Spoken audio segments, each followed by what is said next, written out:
Allegiance to the flag of the United States of America and to the republic for which it stands, one nation, under God, indivisible, with liberty and justice for all.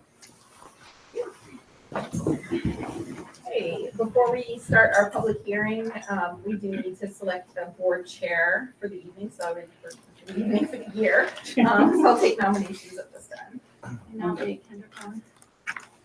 Second it. Thanks.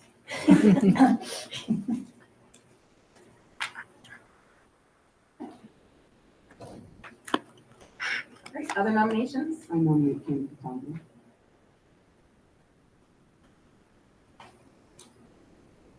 Is there a second?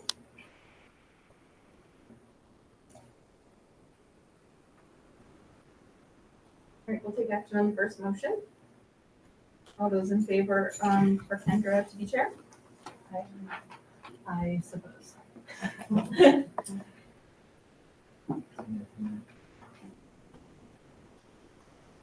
Okay, all right, I will hand it over to you.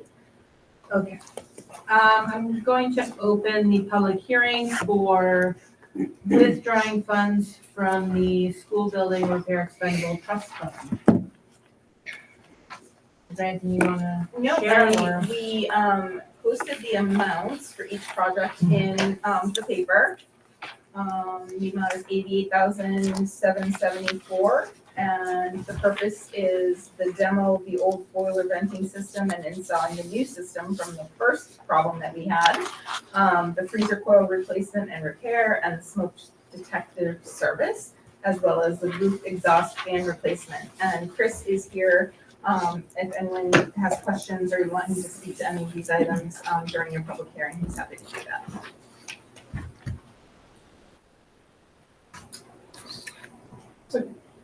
Can you explain what happened again? That's, So that's, Yeah, that's a we separate haven't item. paid for that yet. So that's, so this is something. The first This is is last year. February. This is The first last time. year's, okay, fine.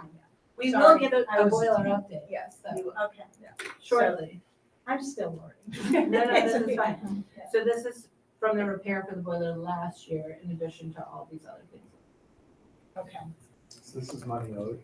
So, nope, it's been paid. Oh. And we are required to have a hearing before the board takes action to remove the money from the trust fund to cover these items. So the public hearing. To the public, so if the public has anything they would like to share or questions, concerns, we would open up the floor. Ed Cross, Thurston Pond Road, Deerfield, obviously. Just that, pardon me for my ignorance, but if you could explain what this fund is able to be used for? Just so I can make sure, it appears that this all qualifies for that? Yes. But it would be nice if you could just explain that. So the school building repair expendable trust fund is for any repairs to the school. I mean, I think most repairs to the school. So obviously these are for existing HVAC systems that are here, and roof exhaust fans. So that's all repairing the building as it is. And are these items already repaired and you're looking to fund them through this? Correct. They've already been repaired, paid for. We're transferring the money from the trust fund back into the operating budget. So then the repairs were approved to be done, you already paid it through the operating account, so you're utilizing this fund to reimburse the operating account? Correct. Is the purpose of that? Yes. And that is a legitimate, That's why I Way to think be that's why the trust funds exist and Okay. why we, put in money from time to time in case there are things.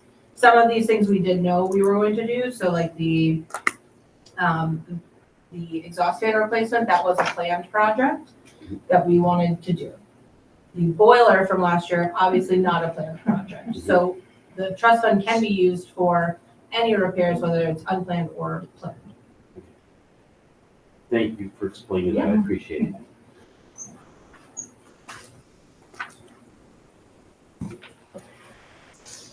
Harold Rhodes, Church Street. Can you identify the balance before the withdrawal and the balance after the withdrawal?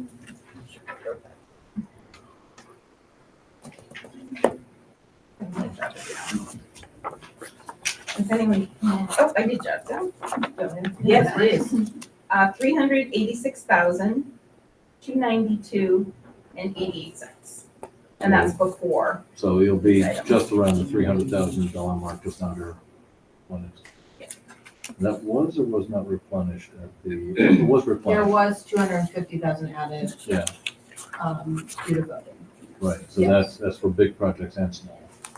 Correct, yes. And we have some big projects in the plan, but, we don't have enough currently in the fund to fund any of those big projects, so we will keep adding to that. Years of savings.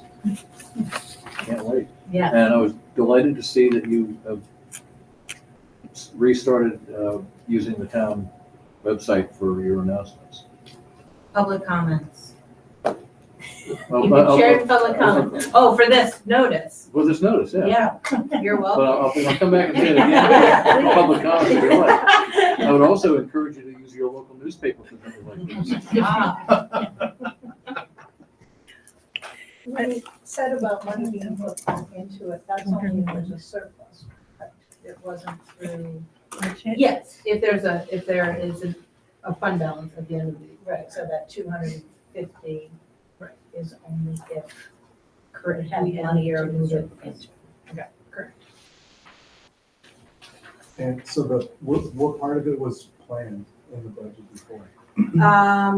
So it wasn't in the budget. Oh, okay. Yeah, so we sometimes plan projects knowing that we're going to utilize the trust fund. Oh, okay, all right. Yeah. understood. So we don't put it in the budget because we're going to cover it with the trust fund, if that makes sense. Yep. And I think the only thing was smoke detector, maybe, smoke detector service and roof exhaust fan replacement.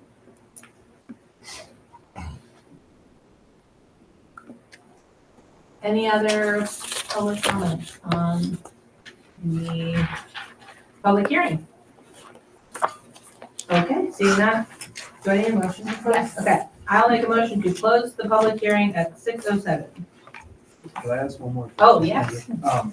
Is there, and I don't know what the, what was it, I know on our goals, there was the unit ventilators. Mhm. Is that integrated with this at all? No, No, that was a separate capital project that we had planned for. Okay. So those systems aren't integrated at all? No, they're not. I was trying to make sure Yeah. that it wasn't tied together. nope. All right. Motion to close at 6:08 PM. Second. Okay. Any discussion on closing the public hearing? Okay, all in favor of closing the public hearing? Aye. Okay, before we get, I know we're all very excited about science presentation, but can we? Can you put board action on the withdrawing the Oh, funds first? yep. So we close that up. Close that. I will make a motion to withdraw $88,774 from the school building repair expendable trust fund for the items listed in the public hearing notice. Second it. Any discussion? Okay, all in favor of withdrawing the funds? Aye. Aye. Any opposed? Okay. I am gonna move one agenda item because, we have our facilities director here. I don't want him to have to stay all night, so I'm gonna move the boiler update, to right now, so we can get an update on the boiler situation before the science presentation. If you wouldn't mind joining us, Chris. Evening. Evening. Hi. Does How are you? anybody, I'm doing well tonight, thank you. Would you guys like a quick recap of the boiler? Yes, I will say, I think that most of the board probably has no idea besides the Right. email blast from Principal Liddy about what happened. Okay, so literally pick up on a Friday before vacation. Last year. Last year, 2024. Mhm. 2024. the boiler had an issue that it blew out too much of the heating fuel and it didn't ignite. So it keeps doing that, keeps doing that, and keeps doing that until it either says, oh, I've done it too many times and someone needs to reset me, or it gets lucky enough and it ignites. Well, when it ignites, all of that fuel just shot off and it created a lot of smoke coming out of the stack. So we got everybody out of the building, fire alarms were pulled, and I had Granite State Plumbing and Heating come in to assess what was going on with the boiler. And at that time, they had determined that it was a lever wasn't riding up, it was dry, so it was catching, and that was causing the excessive oil to be put into the burn chamber. We also had to have the stack cleaned at that time, just as a precaution for soot buildup.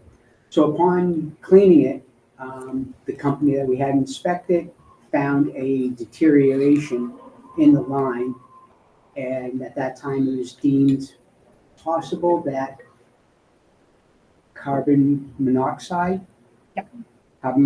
could leak into the building. Mhm. We have detectors in that boiler room, so we would have been notified before it got worse. So at that time, we thought we had everything all set with the boiler.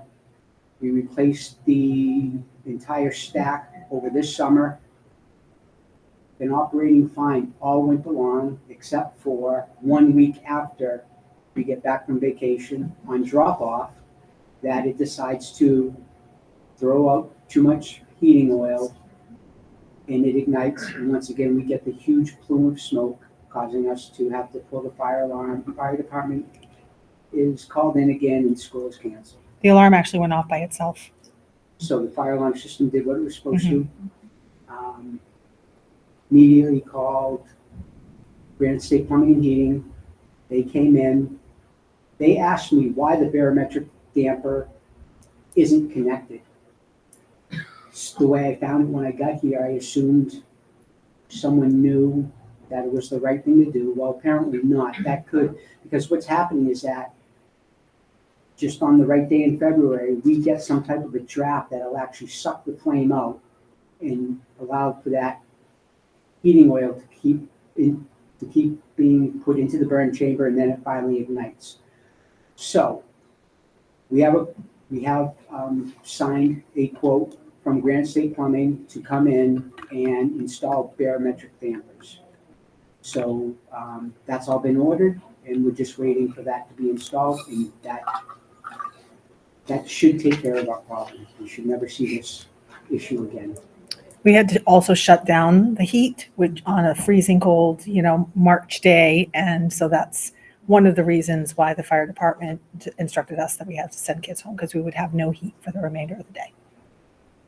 And they couldn't fire the boiler back up until everybody was out of the building. So all students and staff were gone. Students were gone by 11 o'clock. Staff was gone by 11:30. Did the fire alarm go off because of heat or was it No, because of carbon the smoke. The fire alarm went off because of the smoke. monoxide? We did have last year, we put in extra carbon monoxide Yes. detectors Yeah, and it's all several- around that boiler Yep, area. and in the op rooms as well. Yeah. And none of those were activated. It clearly said smoke detection activated. So there was something that wasn't installed, it was never installed? It was installed at one point prior to me arriving here, Okay. but why they uninstalled it or decided to cap it, I do not know. But we're getting it. I guess I'm not a boiler specialist. I guess every heating oil burner should have a barometric damper on it, which I know now. So we're making it right this time. And the boiler is inspected every year. Yes, it is. Yep, When does that happen? December. Okay, so it was just inspected in December. Mhm. And so when the first time that Granite State was out, they didn't notice that the damper wasn't connected then? They did, they asked me, and I went like this, not knowing, I just assumed someone did it correctly before I got here, and so we just left it as is, and now that's one of the culprits in it. And also, now that I'm remembering, when the heating oil is sprayed into the burn chamber, they have different nozzles. And the nozzles were too high for what the manufacturer recommended. So we actually dropped the net nozzles down from 5.5 to 3.5. So that should help make it more efficient and take care of that excessive oil being burned.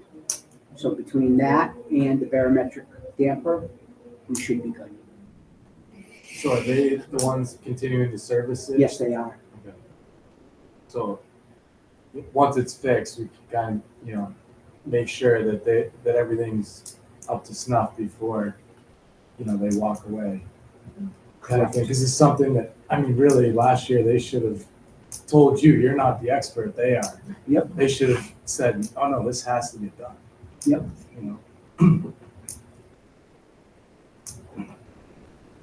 Other questions? They probably aren't the ones that installed it when the school was built, though. No, because I believe we have brand new boilers, don't remember the age of them. And then the entire piping was changed out at that time too, at least the horizontal was changed out. So why they decided to not install them when they should have, I don't know. I think Granite State was, you brought Granite State on I board. did. Yeah, so they weren't here when previously. No. Other questions? Okay, Very good. thank you. Thank you. I appreciate it. For those who don't know, Hoops Classic is going on downstairs, so if you hear booming and noises, lots of fun basketball things happening. Okay, we'll move on to the science presentation. If you would like to join us up here. Judy, do you want to? Yeah, sure, of course. Yeah, of course, please do. What's on? Oh, yeah. Oh, No, good.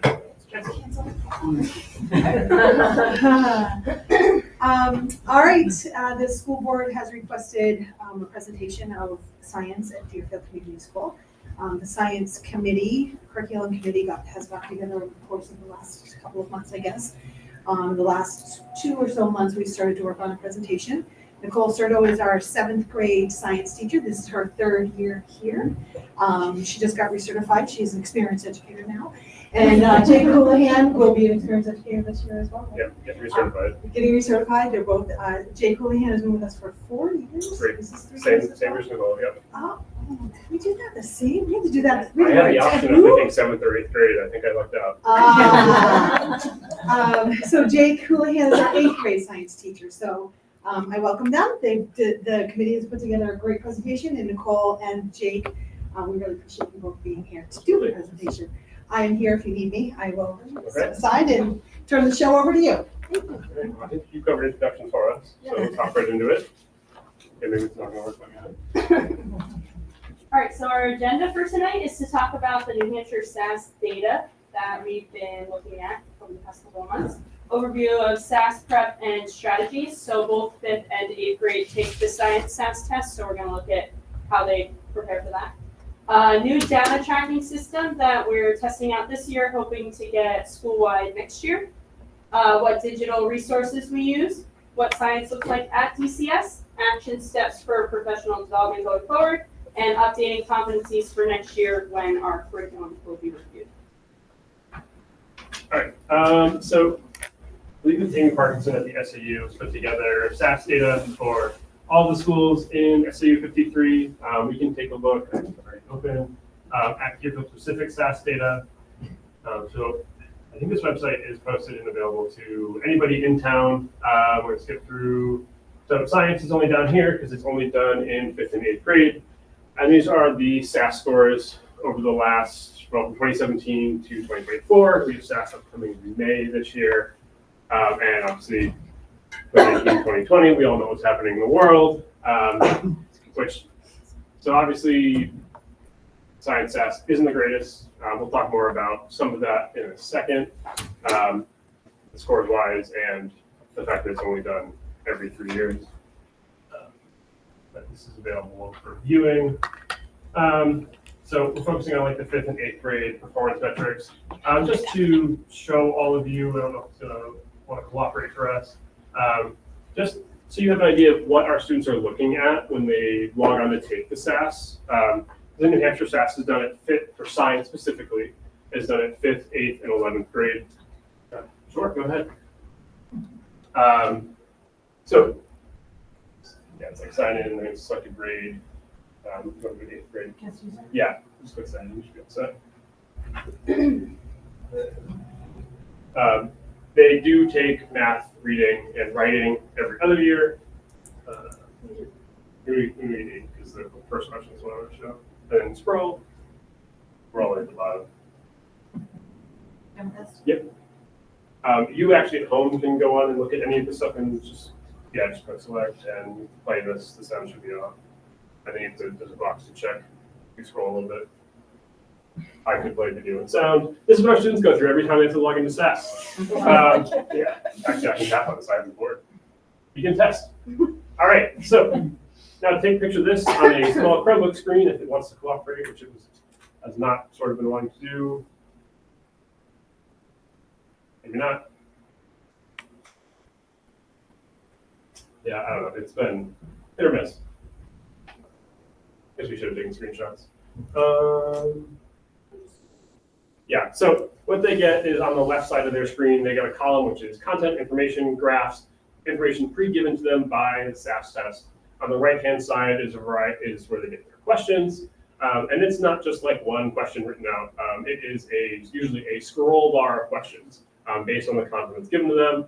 They can be asked to manipulate variables and select data and run trials, and then based on their trials and data, answering the questions that follow. It's an awful lot to look at for kids who only see this a couple times a year. ELA and math look similar, but not the same. The science one is kind of information overload. So like this is, oh yes. So as you scroll on the side, this is the information that's given to them, right? And it tells them what their task is to do. Right here, you can drop down menus and change all these variables and run trials. But you're limited to 4 trials, but you can delete old trials after you've done them if you decide, this didn't work the way I wanted it to. More trials. And then we get some multiple choice questions. But a lot of this is based on information that you see based on how your trials are run. And I mean, this one goes down to part D. Some of these go to part E and F. Not every question looks like this. Some of them is like a blurb of information, some pictures, and then a question, and move on. But frequently, especially in the 8th grade science SAS, this is what they're looking at on their Chromebook screen. All right, I'm going to go back to. Oh, sorry, I'll let you run. Okay, can you? So we, as teachers, try to prep our students specifically for the SAS test. We know it's not something they're used to; they don't see it every day. So I've talked to some of the 5th grade science. Well, they all teach science in 5th grade. Some of the things that they do in preparation for SAS.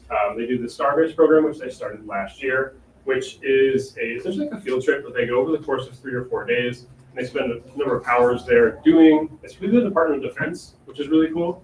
And they do a lot of really cool STEM challenges and science content where they're getting lots of good hands-on experience from like professional scientists other than just Mrs. Hannah or myself. STEM activities, so science, technology, engineering, math, right? Lab experiments, hands-on stuff in class. We work on their science vocab. They get their formative assessments, things like homework, classwork. They have interactive science notebooks. We try to connect things between multiple subjects, ELA, math, science, and just familiarize students with the SAS test. Because like I showed you, I show all the students what SAS looks like. We run through some practice problems together as a class, so that it's not brand new when they get to taking the SAS test. Then with the 8th grade, we do more in-depth labs as you would expect as you move on in grade level through science. You get deeper into the content, which means cooler labs, in my opinion. We work on scientific method application, so taking information, trying to figure out how we're going to answer questions, what questions we should be asking based on the information given to them. We integrate some more technologies and digital resources. So we're still doing it in 5th grade. And we've talked about a grade level refresh where their 6th grade science teacher will come into them in 8th grade before the SAS test, and we'll kind of run through the basics of some of the topics they talked about in 6th grade. Because they don't take the science test every year, it's broken up between 6th, 7th, and 8th grade. So 2 years ago, it's a long time to remember all those nitty-gritty specifics. We're having like Mrs. Hannah come in and start talking about some of the subjects she covered. And same thing, real world problem solving and reviewing the SAS test format with them. So this year we started this is what if you want to open it, yeah. A data tracking sheet that we modeled off of the ELA department. So science unfortunately doesn't have specialists that can make this for us, but we decided that this would be a valuable way to see the data outside of the SAS test since it only takes place for 5th and 8th grade. So we've been playing around with this a little bit this year to see what this looks like. So you can see 6th grade at the top here, 7th grade down at the bottom, and then if we scroll, we'll have 8th grade at the very bottom. And it's just showing us the different summatives we've had, I think it's most of the year at this time, and seeing where students fall in the competencies. So based on what scores they're getting as a class as a whole, it's going to be those different percentages. We've set it up where if I believe it was over 75% of the class gets a 3, that's going to be a bright green color showing a successful summative. Or if there's a higher than 20% of 1s, then we'll know that's an area we need to focus on more or even reassess them on. So we're playing around with this. Our goal is to have this be something we use across the school next year. Right now, we're just looking at it for the middle school to see how it works, since we're the ones giving more summatives. And one of the positives of this is that as we roll this from year to year, when students come from 7th grade to me, I'll be able to look back at okay, these topics they did well on or weren't their strongest. And it's okay, we revisit these, or how do we reinforce what they were learning in 7th grade? And also, it helps inform our practice for the following year, even if we want to continue to work on some of this stuff because we weren't happy with how their scores turned out. It's all right, let's spend some more time doing this. Competency-based grading. Let's reassess them on this and see if we've done any better.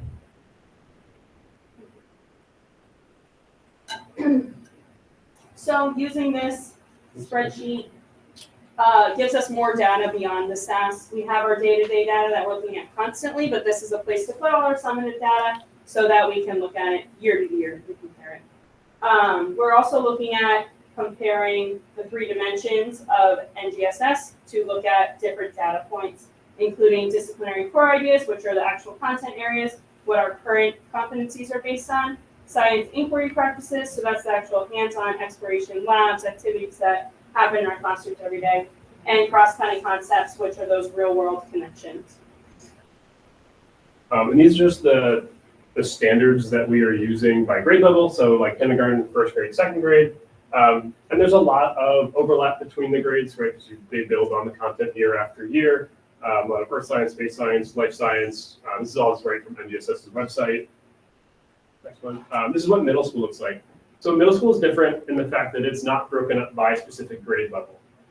It is just middle school. So it is supposed to be taught over between 6th, 7th, and 8th grade, which makes the SAS test tricky as well, because like I said, the state doesn't know that they're going to get cells in 8th grade. So they should ask them questions on cells. They'll ask them questions on plate tectonics from 7th grade, or the weather from 6th grade, which is part of the reason we've been talking about how do we keep this information flowing between the grades. There's also this engineering and design, which is part of the middle school competencies, which is really building hands-on, real-world connection stuff, and how do we use those in our day-to-day. So some of the digital resources that we have access to and that the students have access to are Discovery Education. They have tons of different activities and programming that we can use. PhET simulations, which I use PhET simulations quite a bit. They're from the University of Colorado. I use them specifically with chemistry, but there's a ton of other science content that's on there, like balancing chemical equations and stuff, because it gives them a simulation where they physically can see what the molecules look like as they're balancing them, so they can count atoms and specific elements to make it all work. They do physics, math, right? It's everywhere. They're really handy. They're really simple. They're easy to look at, but they've helped a lot with students understanding concepts. If you click general, see if I can find a little bit of look at it.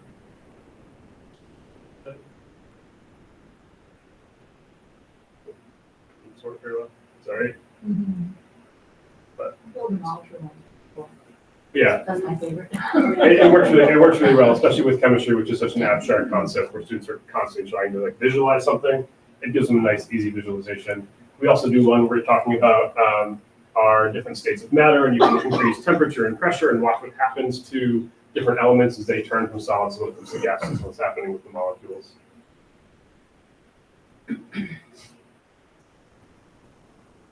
Then we have access also to Magic School, so this can be used, it's an AI program, so it can be used for a variety of ways. There's a new science lab feature that we've been playing around with, so that gives us a lot of flexibility. Infiniscope, which neither of us have actually used before, but that's another free resource we actually just learned about this year, so we're always able to try out new things and implement new programs. Know that fifth grade uses Infiniscope specifically to look at broken space. And then PBS Learning is also a really effective free website that we run. Right, so what's going on with Science DCS? These are just some actual pictures from our classrooms on a day-to-day with hands-on activities, what students are learning and doing. So in kindergarten, they do observations with pumpkins around Halloween time, like pumpkins where they sink or they float when they put them in water. They do their math practice and estimation of how many seeds and stuff are in them. They also bring in like wild animal encounters, so students get a fun time experiencing that. First grade, for caterpillars, they grow caterpillars into butterflies and they release them. They also spend a lot of time outside making observations in our outdoor classrooms, which is really awesome, and that translates across all of the grades, which is really cool. Beaver dam. Yeah. Beaver dam. Yeah, so they were telling us that they practice making beaver dams, which is really cool. And I didn't know that they did this until recently. So they actually pulled the materials together outside to make. That's a beaver mask. Not part of the science, but definitely arts. So in second grade, they also do some work with pumpkins and estimation. They do stuff with plate tectonics, which is like graham crackers and marshmallows, which sounds like a blast to me. I think they're making butter in that photo. And they also go to the Seacoast Science Center and do some cool hands-on experiments and get to hang out on the beach and look at like rock striations and formations, which is really cool. Oh, so for third grade, as everybody's probably aware, they do a massive plant sale every year, so they actually grow and raise these plants in their classrooms under a grow light, which is really cool. I imagine they're probably starting them pretty soon to prepare for the spring. Yeah, so that's an awesome way to implement science in the classroom. Fourth grade, so they do snow observations or snow science, so they're out there making observations and doing measurements, estimation, a good way to get them outside involved. When we get snow. Yeah. Fifth grade, they do lunar landers, so I believe this is a STEM challenge where they actually get to build those lunar landers and then test them, drop them, and see if they can land safely.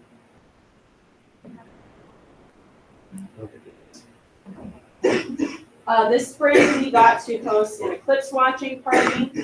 Last spring. It's not spring yet, it's tomorrow. Last spring, we got to watch the solar eclipse that passed over New Hampshire. That was really cool. So we got like 300 pairs of eclipse glasses donated from UNH, and the whole middle school got to watch together. So that was awesome.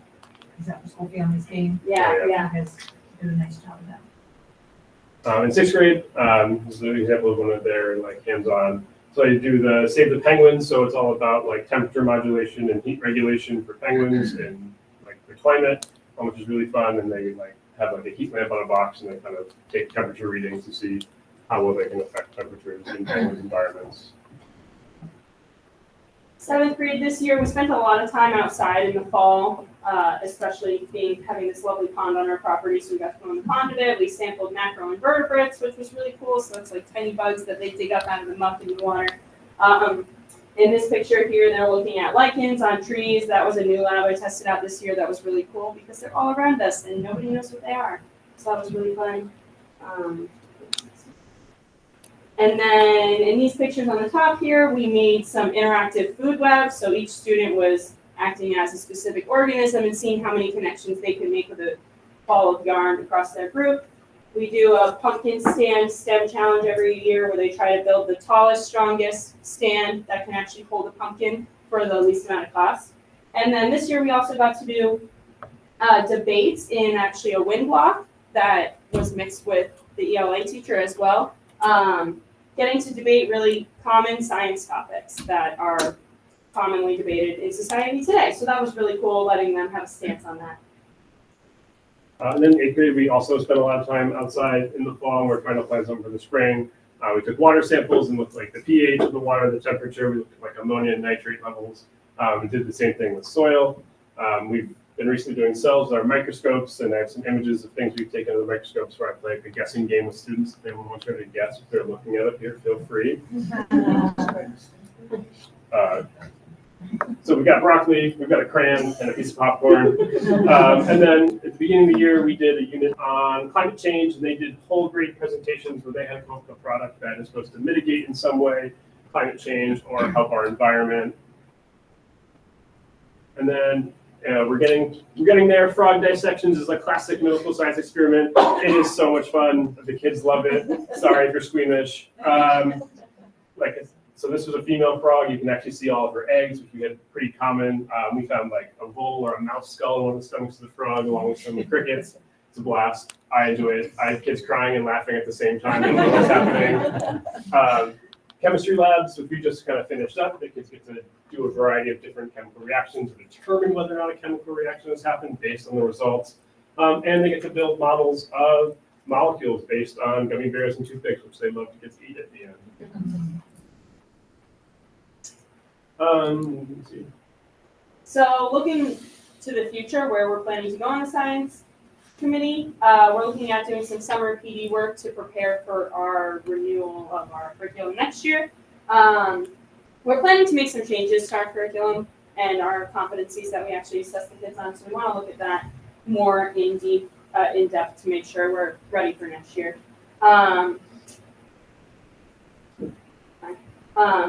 We're looking to also implement that new tracking system into the lower grades. So still testing out how that's working for 6th, 7th, and 8th grade, and making sure we want to use that in the lower grades as well. And we're trying to work on aligning our rubrics to make sure we're all looking at the same data across grades and assessing them consistently. And then we're going to prepare a timeline at some point for what those updates will look like. And so we're looking at updating those competencies, which is what parents see in Alma. It's what we assess them on.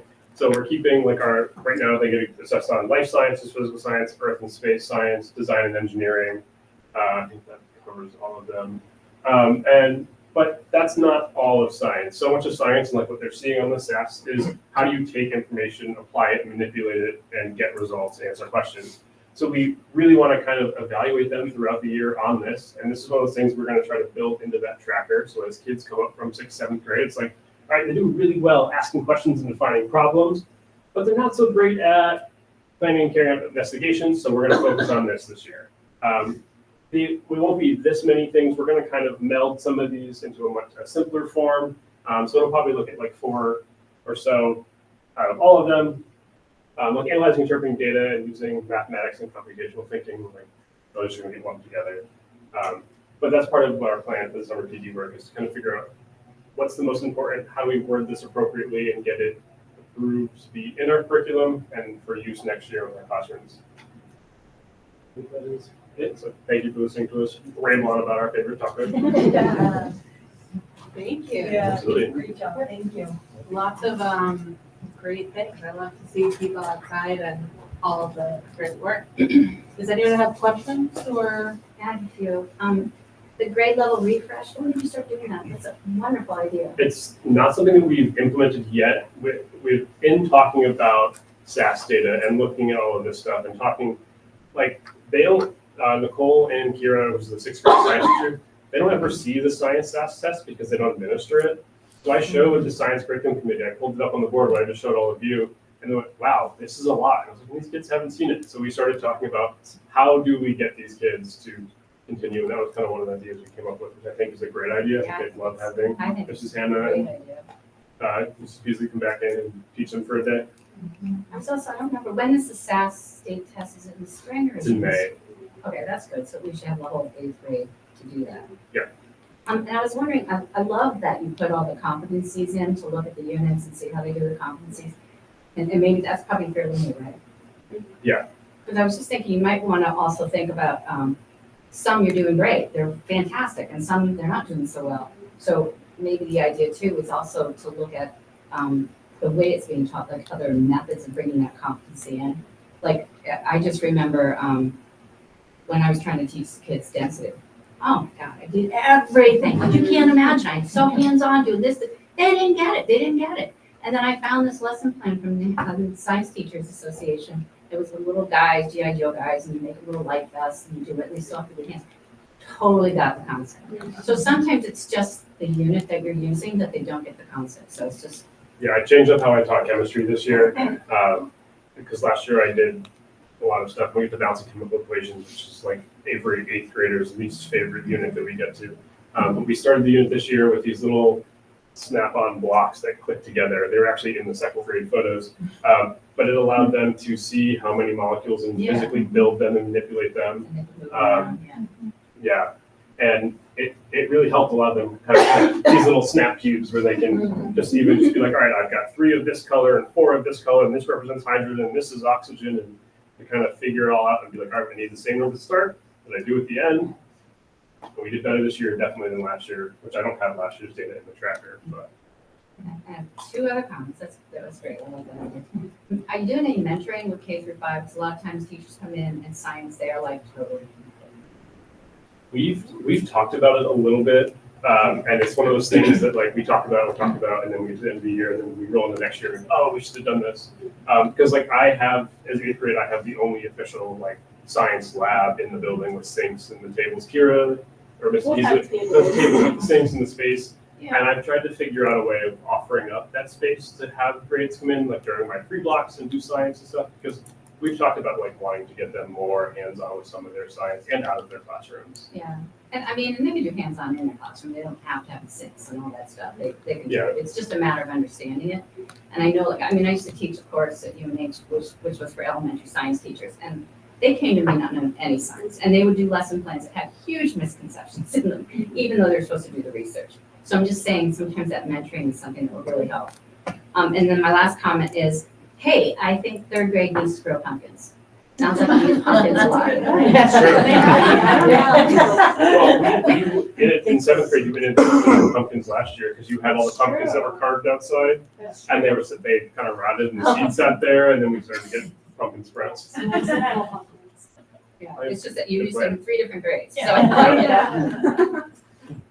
but nice job. Yeah, I I really like like it that. too. It was actually really fun to We look sat down at one and day, look went, at what we let's do would this. finally see it all come together.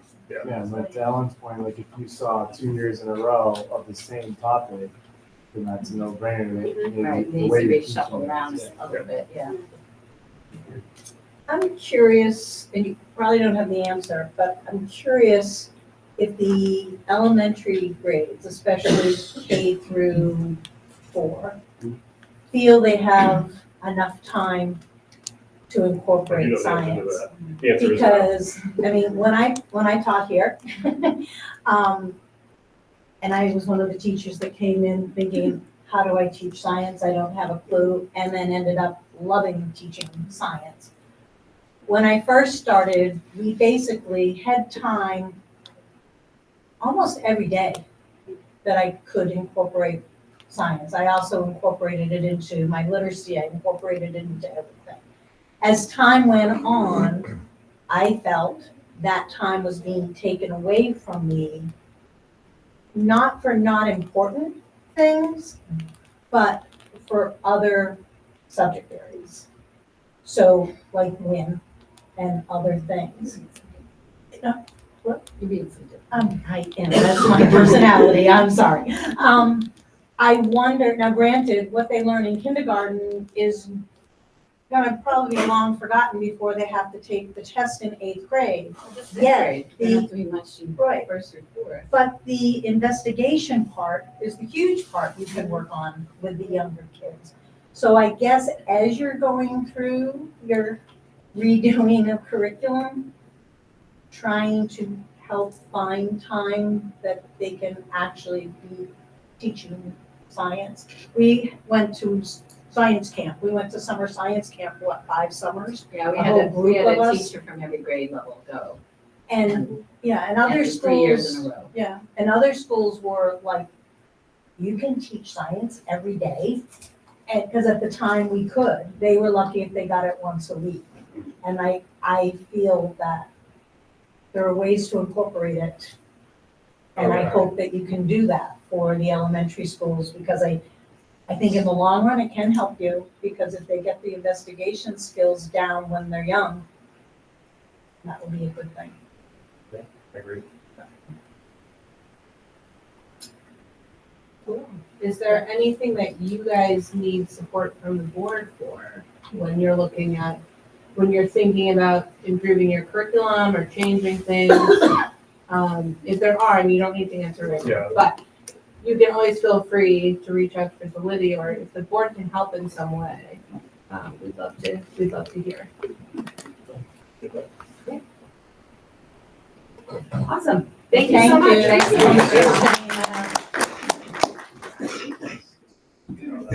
I was looking. Oh, yes, we're-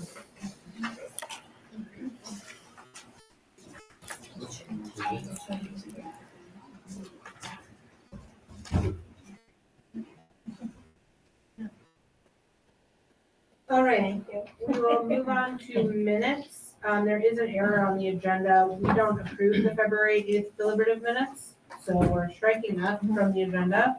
So it's just the February 19th minutes that we have outstanding.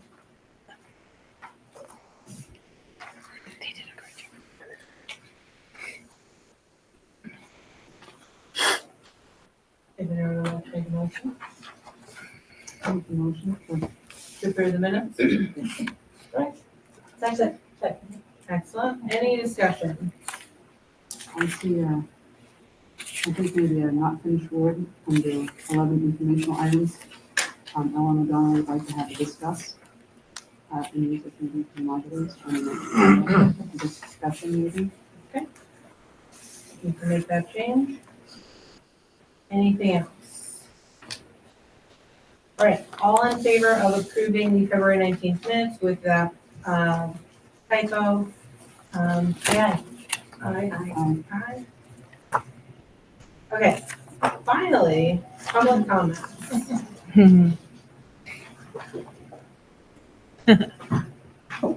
Ed Cross, Thurston Pond Road. Just comments based on the issue that you were having with the boiler and how that would concern me as a taxpayer. Okay?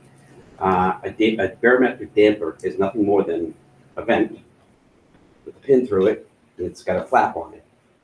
That flap is controlled by a weight, and this is the layman's version of this. Okay? And what that does is that controls the draft being pulled from your boiler. If you have a wind whip across the top of your roof, creates a vacuum in your stack, and if you don't have a damper that opens up with that draft and it pulls air in from the room, then all the air is being pulled in through your boiler, and that's causing you problem with snuffing out your fire. That element is basic, it's required, and I can't believe it wasn't hooked up.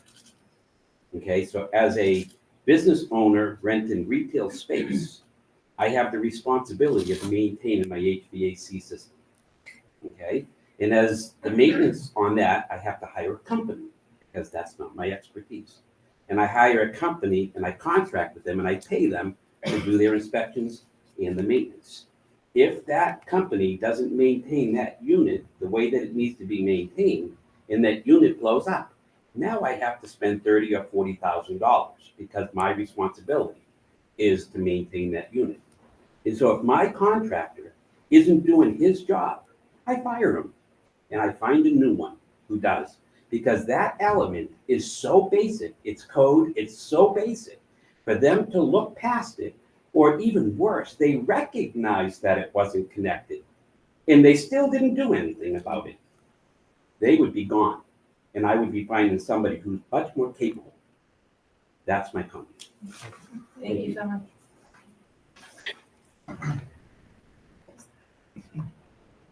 Earl, here. That's, I can't believe the damper thing. It's crazy.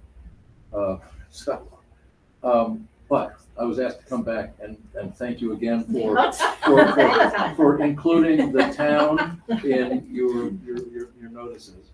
It'd be great if you could do it all the time. It would be great. I And don't know how hard it is, but it's not super hard, but I try my best. well, and I also wanted to remind you that 4 times a year, you can get a message out to the 70% of town that isn't here every day. More than 70. Well, 70% of households don't have a dog in the house. Right. Okay, 30% do. But 100% have a dog in the tax on it. And so having them on board is if you have an opportunity to talk to people through the Gazette, that'd be great if you could. Thank you.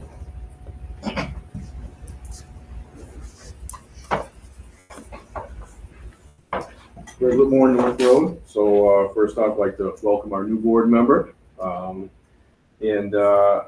I really hope that now that the dust has settled after elections, the school board really looks at the results of the warrant article votes and especially looks at the margin of how things passed and how things failed, because every single vote is a very direct message from the town, right? And if something just gets blown out of the water, that's a pretty strong message, right? So please consider that moving forward. Looking forward to the increased transparency and communication that's going to be coming in the next year, and really hoping the board puts some emphasis on what to do with the modulars, for the best solution for those. Really taking a look at overall safety in the school and maybe some cost-cutting measures. Thank you.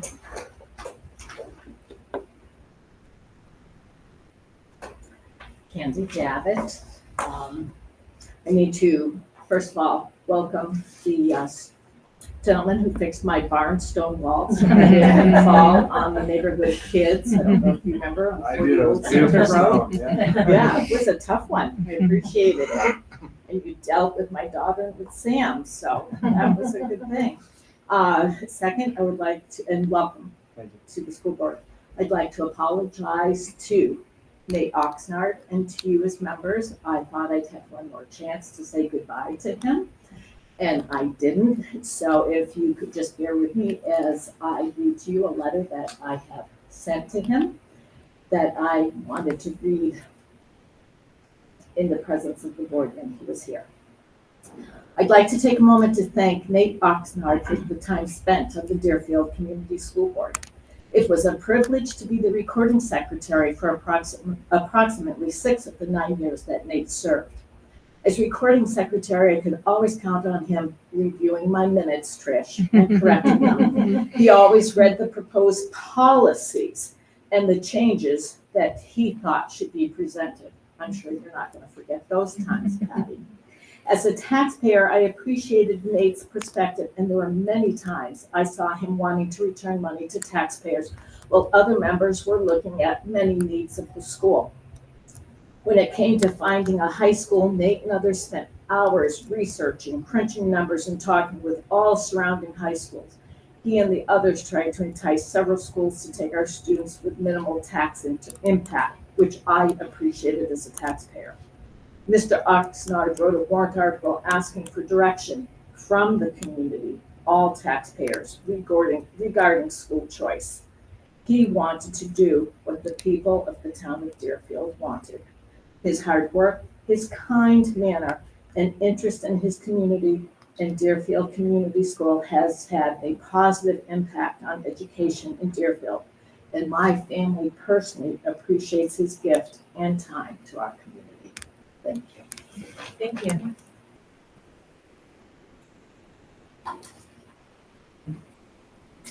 Other public comments? Okay. All right, we move on to agenda review. We will need a non-public session.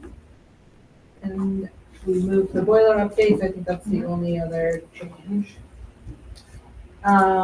Review of correspondence. Let's see what we have. There was a letter, now that I'm thinking about, that is not in this packet that we got just before our last meeting. It was probably in that drive and didn't get Yes, transferred. which I'll is- have it moved. Yeah, so move that over. It was from Kevin Burville. I It's- don't recall it's that here. one. Yeah, that's a new one. There was another one. Oh, Oh, no, wait. No, it is this one. I'm thinking of the other one. Okay. This one from Mr. Burville about Nate Oxnard. And his time on the board. And then, let's see. sorry, I didn't copy that. No, that's thought I okay. did. Yeah, no, Did? Okay. there was another, email that the majority of members got from Mr. Verville, but it was received after the agenda and packet were already published. At the last meeting. Yes, Mhm. so, One day ago. so it will have to go in the next packet because we publish the packets, I think, on Friday or Monday. Mhm. So if things are received after that, they have to go in the following packet. And then there was another email that we received about supporting, putting art and music in the modulars, from Linda Beaton. I think that was it. Anything to discuss about those correspondence? Receipts?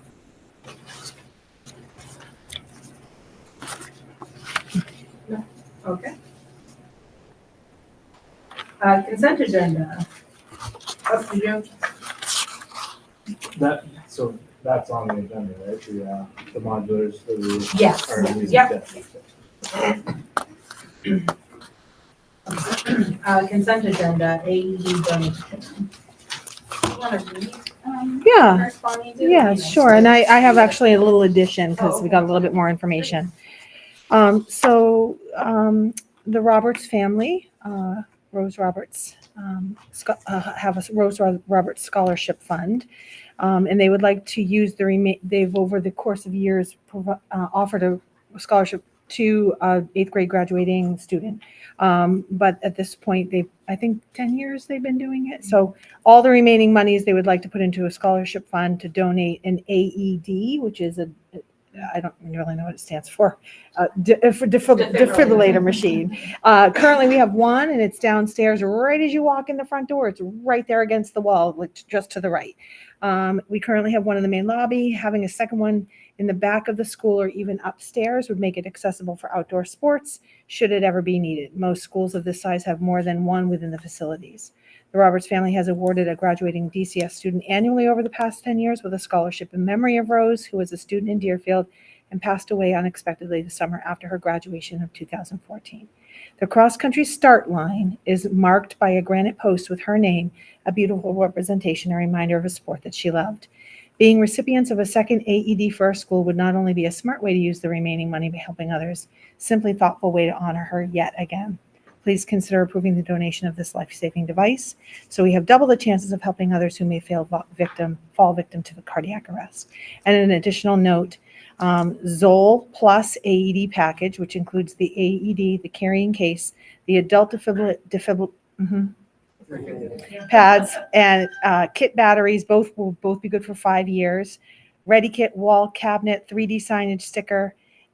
It's about $1,615. So we weren't sure exactly how much money they had, but we would either offset it or figure out a donation from somebody, and they've also offered to pay the difference of whatever that might be. From Rescue One will take a few weeks time to purchase, free shipping and handling to schools and nonprofits. And just like our current AED machine, it will be registered with the state. When you come in the building, there's a sign right on the front window that says AED on premises, or so people know that there is an AED here, and we are registered for the state. So if anything ever happens in anywhere in this community, the nearest AED is right here at Deerfield Community School. So that's we're just looking to the board to accept this donation of an AED machine in honor of Rose Roberts, who I never knew, but I wish I did. I would say too, I bet anything if they don't have enough money to make the full amount, we could easily get donations. From Sure. that. Sure. Fill that in. Yeah. Very quickly. I think Nancy and Mark would probably do it. So is there a motion that needs to be made? I would like to make a motion that we accept this gift. Any discussion? I just have a logistical question.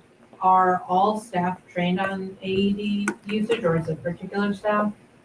We offer a first aid and CPR every 3 years. 2 years. Or is it 2 Every- years? yeah. Every year. So I would say easily over half our staff Okay. are certified.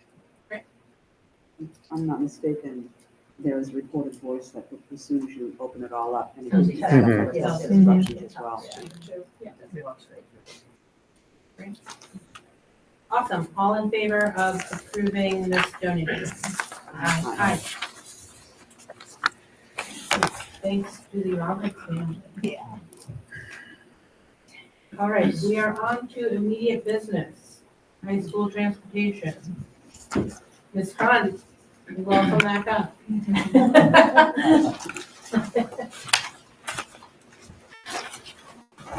didn't realize you're still working here. And I got your good side. Your good side. Good thing on camera. There's witnesses. Okay, so last time we had this discussion, we came up with a few potential ideas, and asked you to sort of investigate. The two potential ideas, which are one, having one bus do 2 Concord High School runs, and then having one to go to Club Brown. And then the other idea was one bus to Concord, one bus to Co-Brown, and that Co-Brown bus would then do a partial DCS run as well. Correct. What, I know you provided times and pickup things. What do you think? That's the $1 million question. Yeah. I think there's a lot to consider with everything. Yeah. I think doing one-on-one busing, one to Concord, one to Club Brown. Again, it comes down to you guys having to choose who's going to get on that bus and whether you like the routes or not. And there's averaging, looking at the kids that do ride every day and the freshmen and stuff, there's averaging 5 kids per at each stop, which is why I lumped them together where they did based on their logistics of where they live. Option 2, doing 2 buses to Concord, 1 to CBNA, you're going to increase your budget and you're still only limiting yourself to 51 students to Co-Brown. And the other option to that is that we are picking up from Dale's basically to the school on 107. There's roughly 25 students on Griffin, Old Center, and Meeting House Hill that will not be assigned a bus, that Kelly and I would have to then put on already overloaded buses and extend routes possibly. Are you talking about DCS routes? Because we have to pick up those students. Right. So And there's no time for that bus coming back from Co-Brown to do that entire route, because it's already a long route, doing it now without adding Co-Brown to that. Because she starts, I think her first pickup is over here at the store, and I think that's at like 6:45, 6:47. Still talking DCS. Mm-hmm. If she did it reverse, like she goes to Griffin Road and reverse, because that would be right on the way back. It would be, but then we still have to pick up from Old Center down to the store. And there's no place to really turn around right there for the bus safely. At the store. Well, even that, we can't pull in to 43 and make that U-turn. The bus is not with traffic in the morning. So is there still a 7th DCS bus in the budget? Or, yeah, it's just, there's no driver for it. So would it be guaranteed a driver if? We would not be. Dale is short 15 drivers across the board with all 9 towns that they cover. So even if we solve this and say, hey, we got So 2 this to is, Concord and 1 to go ground, it's still So this is We're factoring short of in drivers. the buses that we currently have. And use So the right. one for DCS in Co-Brown is utilizing a DCS bus that we currently have. Okay. But because it would be a short route for DCS, as she was just saying, there's several roads that we wouldn't be able to cover on the current route. So we'd have to put them on another route. Wouldn't be too many So- kids on the bus. We'd have to look at the number, it becomes a numbers game. And you it's know. also a time thing. There's a time thing too of trying to get them in the door by 7:50-ish. On a good day, no accidents, no weather, Yeah. no trees, Kids no, being outside no and kids ready. running from the house to the bus. Right. You know, that's in a perfect world, everybody's outside, they get on the bus, they sit down, and the bus gets moving. Right. Often does that happen? Maybe once a week we have. And so is A the success. idea of the CBNA bus, to help with the special ed costs? Well, busing, or- I think it came up because there were a lot of parents who have kids at CBNA who wanted a bus. Okay. That And was then also it sort of came to light as we were doing the budget that we would save money on special ed buses. Okay, that's it. I Is would it- say the incentive was, we were trying to listen to people who have been demanding a CBNA bus. Yeah, and I understand that, but part of it is that, it was decided with Co-Brown being added, that there would be no bus. Right. So there has to be some acceptance of that. So to me, unless we're gonna save money by busing those, by incorporating the special ed costs of that, And I think that should be it kind was of a off pretty the table, substantial right? savings. So Okay. we ended up taking, I don't know if this matters anymore because the operating budget was not approved, but we took $100,000 out of the special ed transportation because this would save about $100,000 for special ed busing to CBN. So we did that prior to assuming that the operating budget was gonna go through. We just did it while we were creating the budget. Because we thought, I think a little bit we thought that the busing situation would be easier to solve than it is. Because I think there was an assumption that about half of the kids are gonna be at Co-Brown, half of the kids are gonna be at Concord, so why wouldn't we just have a bus to both? Which we can, but there's an issue that we have basically too many students to fit on two buses. So do we just have one bus to Concord, one bus to Co-Brown, and figure out which students get priority for busing? Or, It almost seems like that's the only option. I would be hesitant to really move around the DCS bus route because that is our mandatory busing. Right. We have to bus K through 8. So I would really hesitate to make those trips longer. The bus routes in the morning are already very long. So I wouldn't want to see those get extended.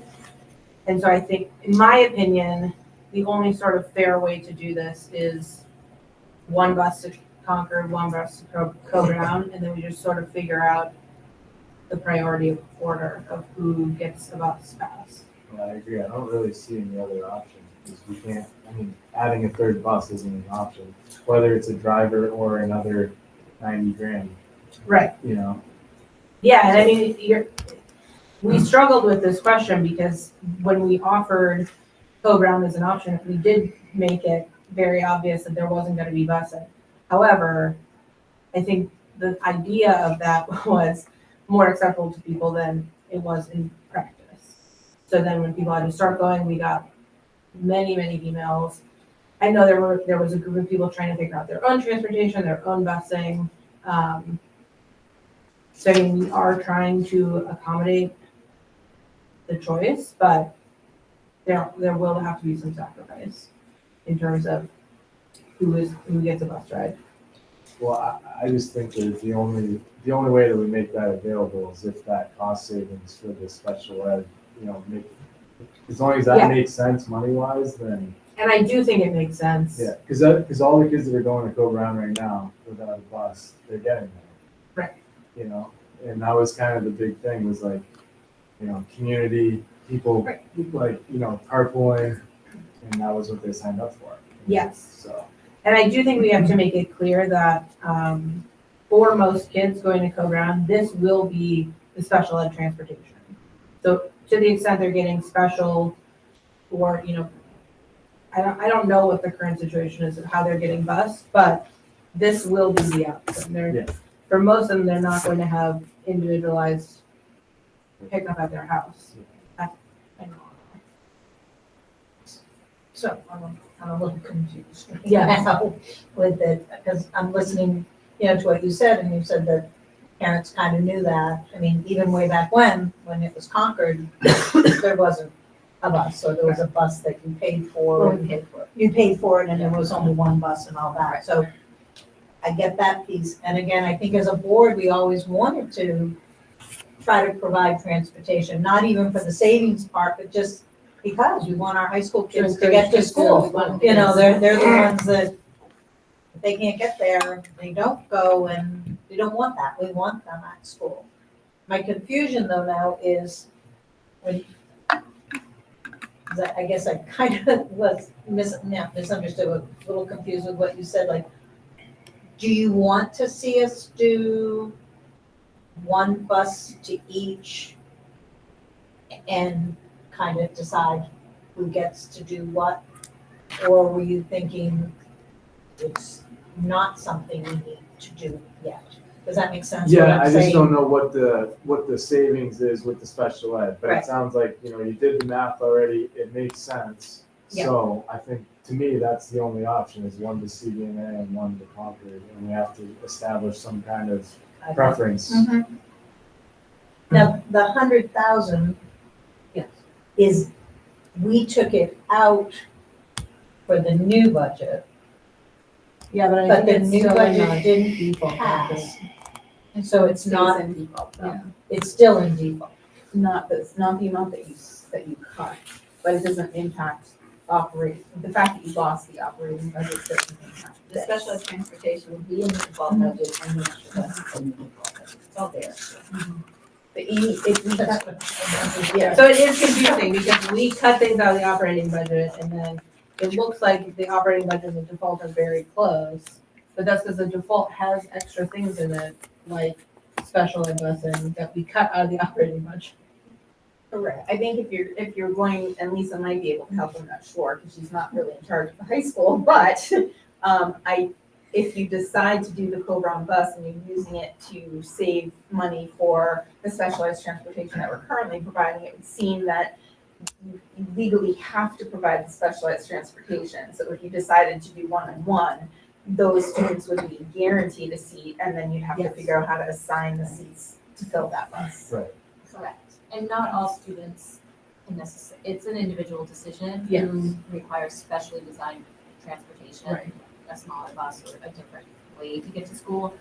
But the majority of our students should be, able to ride on a regular bus. If you have regular buses available. And I just want to ask you a question about the numbers. I think you did this last time, but just, so the total number of yes for CHS is 59. These are the people that gave you a yes. And then you broke down freshmen, sophomores, juniors, seniors, right? Correct. Unaccounted is 37 people that didn't get back to us. Correct. And you kind of know for a fact that some of those you think would need transportation? Absolutely. Okay.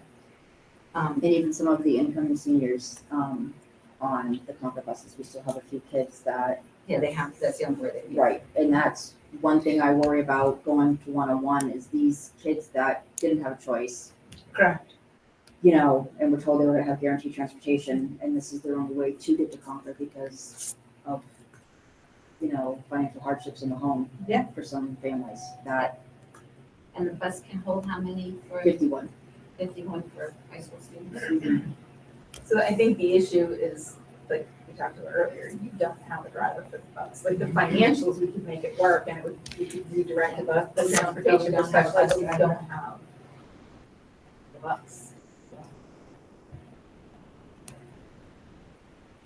And will there be an influx of people training over the summer?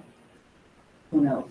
Mrs. McConnell, do you know what bus is going to CBNA right now for specialized transportation? Do you know that? It's more than one transportation company. Okay. Yeah, not all of our current students are transported on one bus. There are multiple smaller vehicles that provide that transportation. But did you mean that if we did have a bus going to Brown and we were using it for special ed kids first, right? Did you just imply that all of them would be able to ride on that regular bus? No, Oh, I they said it wouldn't. actually is an individual student decision. I would say the majority, yes. Okay, But there, majority. I'm not saying that would completely eliminate perhaps a contracted, smaller transportation vehicle. But that's also the case for Concord, I assume. Correct. Yeah. And I think that's probably even the case for DCS. There's always going to be specialized transportation needs outside of the regular lesson. So the 100 does the cost for the kids going to CDMA exceed 100,000? No, I guess I don't know, for special ed right now? Is that what you're Right. asking? Yeah. I don't think it currently does because we don't have that many kids at CBM this year. It's I because think we're doubling we're our doubling. student population. So right now, we're only providing transportation to students in special education who are in the 9th grade. But next year, we'll be transporting our identified students in 9th grade and 10th grade. Yep. So, we anticipated we would obviously have to have more transportation. And it's transportation is a guessing game. The daily rates fluctuate from company to company, from day to day. It's, You're right. Yeah, it's a very unpredictable and difficult to budget estimate. We can get close because they're all kind of, and sometimes you have to shop around multiple providers until you find one that's available to do that particular, because they're regional. I don't know. I see what you're saying, Amy, about the kids that are juniors and seniors that didn't have this choice, but I feel like we're kind of handcuffed here by the need to provide transportation for these special ed students. But Yeah, and I don't think there are enough, like the special ed students would not fill the bus. right, but it's the bonus for the CBA students. That just kind of comes along with it. Like we're not trying to do that. Like I think, like I said before, I think those students made their choice and those families. Yeah. So it's like they're getting the perk of something that is really a need for the others. So Yeah, and I think, there's obviously arguments to be made about, we don't have to provide any high school transportation, right? But I think cost savings wise, it's a good idea, always because of special ed transportation. I don't think we would ever go down to 0 buses. But how we manage it is the question. Do we charge for a bus fee, which then also makes me feel not great if there's people who, this is their only way to get to school because of financial hardship. Do we then charge them for the bus? well, It doesn't, I'm sorry. Go ahead. I was just gonna say, it doesn't seem like there's an option unless you're willing to basically tell some Concord students that they don't get to ride the bus. Yes. And like the issue is, I think we just talked about, those students went to Concord being told there was transportation, so. Always, and I think even that, and you Well, need they the two didn't have a buses, choice right? either way Yeah, though, they right? didn't get to choose. the juniors and Like, they seniors didn't didn't have the have a choice of choice going to go to Cool Brown. Brown. So whether it's we were providing that Yes. bus or not. But I do think there's an argument to be made that the juniors and seniors currently at Concord were told that they would have transportation. They were. Yeah. And sophomores. And sophomores too. Right. So, I mean, you could leave things status quo and revisit this next year. I mean, next year's a contract year for Dale anyways. Yeah, I mean, I'm personally curious to see how many people actually commit to riding the bus and whether this will in fact be an issue. Well, people can commit, but they may not ride it every day. And Right. that's gonna be the key piece, is figure out who is gonna need this bus every day. Every day. Right. That's Yeah. the part we need, because some will use it 2 days a week, 3 days a week, where they don't use it during sports. There was a kid that got on Concord One yesterday, and it's the first time he's ridden all year. it's March. Right, and like, we can't necessarily hold a spot for that kid if Right. they don't plan on actually riding the bus. Right. And like another situation is we had a kid who had he actually had a medical event at school and can no longer drive, and he's back riding the bus. So and he's a junior this year. Yeah. So there's that aspect too, because he just kind of showed up one day. He floats between our two buses, depending on which parent he's going to. Right, so then do we fill it to max capacity, or do we? Well, and that's Have the a thing, is wiggle like, you know what I room. mean? And like, will these parents know that they have to call Kelly at Dale and see if there's room for their kid to get on for whatever reason? Mhm. And like this kid, like, we don't know how long he's gonna be on the bus because he was just told by the neurologist not to drive. Right. So do we know if the number of students that we think are gonna need transportation and CBNA next year, do we know if that number is gonna exceed 100,000? The 100,000, like, is that money you said For is still special there? ed, For special ed transportation. We cut, I think it ended up being like 80,000 out of the special ed budget, but we need to pay that one way or the other, whether it goes to in the regular bus line or the special education. So you have an extra bus in your budget. I think you usually can't get the bus. Right. So we just, I mean, I mean, we just use that theoretically- money, right? We just use that money to pay for the special education transportation. Right. Just leave it as is for right now. So we could, yes, send 2 buses to Concord next year. Yeah. And then 0 buses to Coburn. Yeah. I do think that people serves will those take- Concord kids. I do think people will take issue with that, only because during budget discussions and budget building, we did say this was our plan. So then, we let people, I think, reconsider where they wanted to go to high school, because then we were gonna, Like 1 to each, you're saying? right, Oh. because then we were gonna offer a bus, so.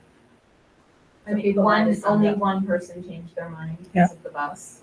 That's true. So I think we need to reach out to that person individually and just, explain. And All right, well, that's good, if it's just one person. Yeah, could and I switch mean, back if if they they make want a to. decision here, like, very, very soon. Yeah. It's not like they're getting there, or it's right during the summer or something, like. Right. If we make No, this we decision definitely soon- do have buffer, and I haven't honestly heard from that many people in the community since the beginning of the year. I do think it was a shock for people who went to Co-Brown, and then they were like, oh my God, this is actually taking more time in the morning than I anticipated.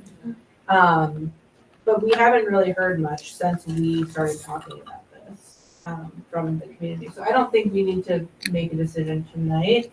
I do think we should decide between the options that we're considering. So from my perspective, I think option 2 is sort of off the table, which is using a CBNA and DCS bus. I think if you're not, I'm worried about the parents who think I they're think getting we a need to program make a bus. I decision. think you could tell them that you're still trying to work this out. It's a possibility, but now that we've had the signups completed, it looks like we won't have enough room. If it's like at all possible that you figure you could do DCS and CBNA, that would be to me the answer, if you can do it. Otherwise, I don't think it It's a timing thing, because CBA doesn't open CBA until doesn't open 7:15, early. and Concord agreed to open early, they agreed to open at 6:15. Oh, But Co-Brown only, Poor kids. yeah, but I mean, just try to help. They Right, offer but to the help. Co-Brown will open But they early. open their doors 15 minutes before school starts. So I guess that's not an option. There's no supervision, so. Yeah, so in order for the CBNA and DCS bus to work, we would have to shorten the DCS current route and shuffle all those kids onto other buses. right, and it's a numbers game again, it's always Blue buses, that is a big bus, it used to be able to cover South Road, now we can't get past High Meadows from Butler's wow. Corner. Packed. It's the packed. That It bus is packed, yeah. Hmm. Green bus is a long route, that's another full bus, and that's a busy bus, So pink buses got a really long route, not a lot of kids, Pink bus is not full but long. but long, right. Purple bus is full and long. So I would love for us to be able to provide transportation for all our high school kids. I didn't say that. No. We got kids going to Well, Cranbrook. Bring it No, up in that. sorry. Okay. I mean, Just rephrase it. I think high school transportation is important if we can provide it effectively. I'm concerned that, yes, we thought we might be able to do it for next year to get a bus to Co-Brown, and the savings would be fabulous. I'm concerned we're not going to be able to do it well, and that we would probably upset more families trying to do it half. Can't say what I want to say. You know. Half willingly. Yes, you halfway. Thank you. And so I guess I agree with Canon in that maybe we just for this year leave it as is and keep exploring to be able to provide transportation to Co-Brown too. We still have more kids at Concord, right, Yes. than Co-Brown. Eventually that can change. Yeah, I think But it's just currently- for the younger grades, none of whom can drive. Correct. But I just think we gotta come up with an answer. I don't think we can keep waiting. So I think we tried, we looked at it. It's probably not going to work this year to be able to provide it due to various reasons. If we could get another bus driver, you know, and that could maybe be the answer for us, but that's probably not going to happen if there are 15 bus drivers short as Across the board. is. Right. Again, We find the bus driver. Ellen, that's what you want to do in your time. We're gonna get you certified as a driver. Here. It could be high school. It could be high school. So I guess as Like much said, as I If would, we try to do it once we introduce that CDNA bus, we kind of have to stick with it. Yeah. exactly, Oh, absolutely. Yeah.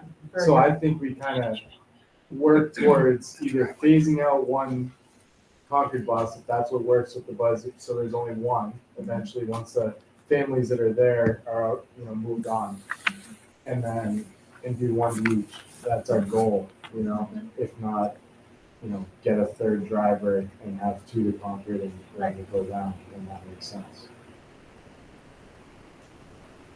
Okay. I'm just prepared for the backlash. I know, and it's better to get the backlash now than to keep stringing everybody along. We've talked about this for a while, and it just doesn't seem like it can happen. We've tried a lot of different ways of doing it. Amy's been, exploring a lot of different avenues. It's just not getting there. And I guess I look at it as we have a new set of eyes just coming in who hasn't been through all the discussions that we've been through. Maybe you've listened to them, and you're seeing that it's a dilemma, that it's not something we can quickly solve. So I appreciate the new set of eyes looking at it and saying, probably not this year, but let's keep working towards it. I would personally like in the beginning of the year to get an update on ridership to Concord, because if we're finding that only 45 kids are riding the bus between the two buses, Make changes. Yeah, we can always make changes, So just saying that we're not gonna do it now doesn't mean we can't make changes if the numbers change. Yeah, I do think we should keep a short leash on it, because in my view, like, if we could do both, that would be ideal. Yeah. Yeah, we should start talking about some kind of policy in terms of that ridership, right? So that it's not fluctuating like crazy because those other families could be getting served. Right. We might wanna think about doing like a card, pass, a bus pass that they sign up for it. I think you still wanted to do that either way, right? It would be helpful just because like when we do have off drivers and like, or sometimes if I have to drive here for special ed or whatever, and Don's picking up all the kids, he doesn't know all the kids. Like I've had the luxury of, being here and knowing them. And so like for him, it's hard, or like even if Tom is up there, our, trainer, again, he doesn't know all the kids.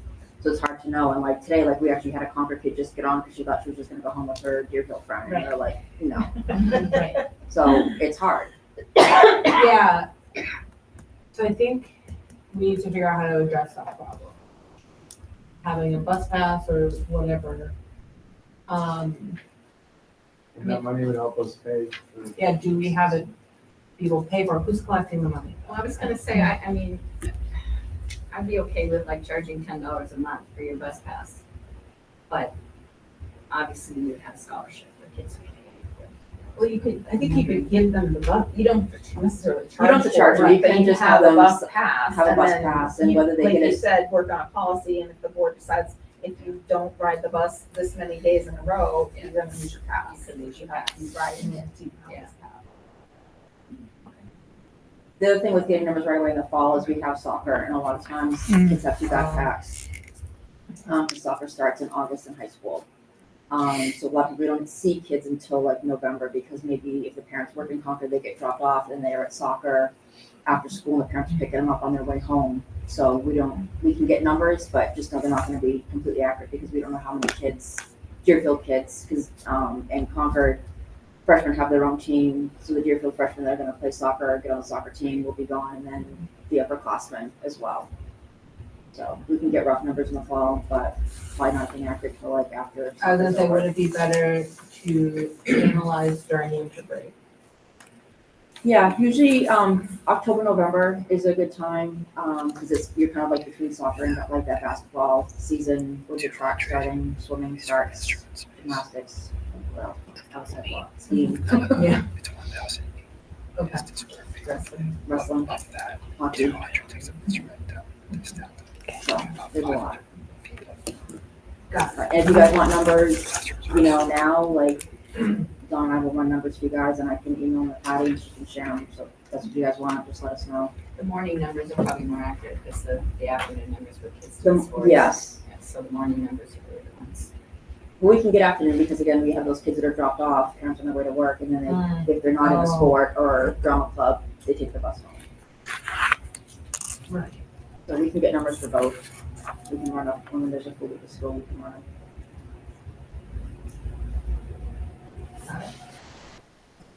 What do we need to do? Do we need, Looks like we need to make a policy maybe. I mean, you can work on the policy. I think that we just need to decide what your message is going to be to families, to let them know that it's a logistic issue right now. You're continuing to work on it, but you just want to let people know. I think you want to let people know now if it's not right. It's not, I don't know. Okay. So the consensus of the board is to do 2 buses to Concord. Because for now. Hey, we might get a 3rd driver, right? Yeah. That could change. Miracle could happen. Yeah. But we would still have to evaluate DCS first. Because we're not fully stocked for DCS buses, where I think we ideally like to. But that's a discussion for another day. If we miraculously find a driver. Okay. Well, if we found out another driver, because we have 7 buses GPS drive. No, But only 6. There's 6 drivers. 6 running. yeah, there's 6 budgeted, 7 budgeted, 6 are running. And those are slated, the 7 is slated for these. Mhm. Correct, okay. So, and if we needed to spread out some of the 6, we could do the 7 bus, right? Right. If we needed to spread out, maybe that bus would be helpful for partial. Yeah, right. run. Right.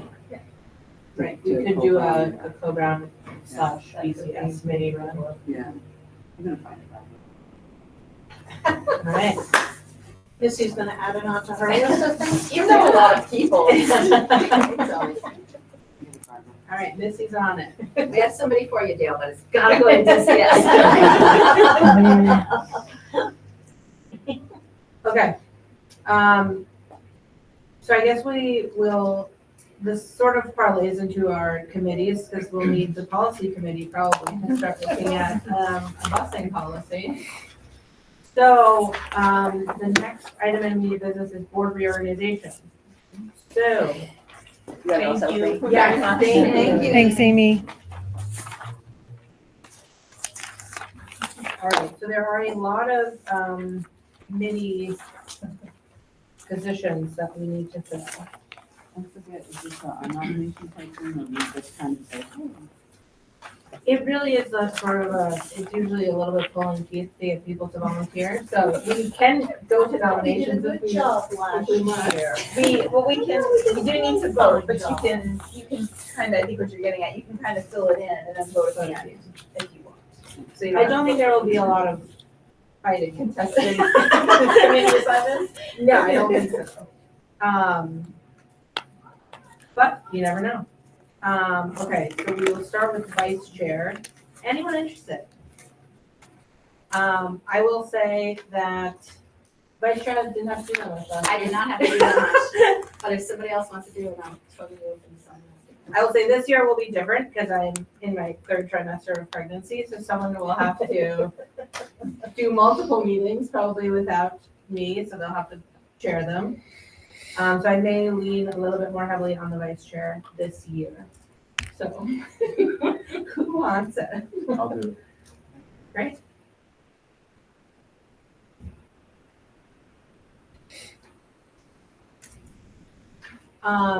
NBC, really fun. Like probably the funnest thing you can ever do. I was thinking of it, but I work Tuesday nights, so Oh, that's rough. Mhm.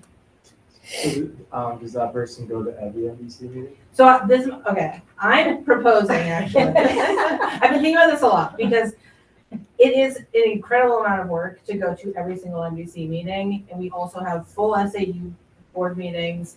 We have a bunch of budget meetings. It is an extreme amount of meetings. My proposal would be for the first person to only attend the school NBC meeting. So the first half of the NBC meetings are focused on the town budget. And it's interesting and it's great and you get to vote on town stuff, but it is an insane amount of meetings because I think you meet every single week from October to January, basically. So my proposal would be someone attends for the town portion and then someone presents the school budget and attends the school one. And obviously people are welcome to attend both. It's just, it is an extreme amount of meetings coupled with all the school board meetings and all of the SAU meetings. It ends up being a lot. So, why is the first half, what is that? That's the town stuff. Yeah, so we get a Somebody seat, represented. yeah, so we get a seat on the NBC and we can vote on all the town stuff, just as the town representative gets to vote on all the school stuff. So it's not super relevant to the school always, and it is interesting. And it's great to learn about the budgeting process, and I think it's like if you have never been to an NBC meeting, I think it's a really great place if you wanted to learn about budgeting and building budgets and. So, like, Yeah, I mean, I've done it for 2 years now. I would be happy to not attend personally, but I am comfortable doing the school portion if I needed to. I'd be okay with doing the town board. Is that, can we do that? Can we do that? You have a seat on the NBC, so you would need to send your alternate. Yeah. To the meetings that you weren't going to go to, so you would basically. So Kendra would be the main person on the seat. I'd be the alternate, but I'd go to the town portion. If that's what you choose to work out. It's okay with me. It's okay with you. I'm fine. Does anyone else want to do the school portion? It's really fun. You do such a good job. You do a lovely You job. really do a good job. I've gone and watched all the meetings when she's there doing the school stuff. She does a great job. So you're It's- willing to keep it Kendra and Ellen the alternate. Is that what I'm hearing?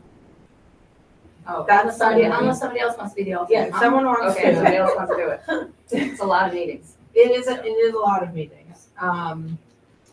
It is really important, and I think the one thing to keep in mind about the NBC is that it gets challenging because you're representing the board.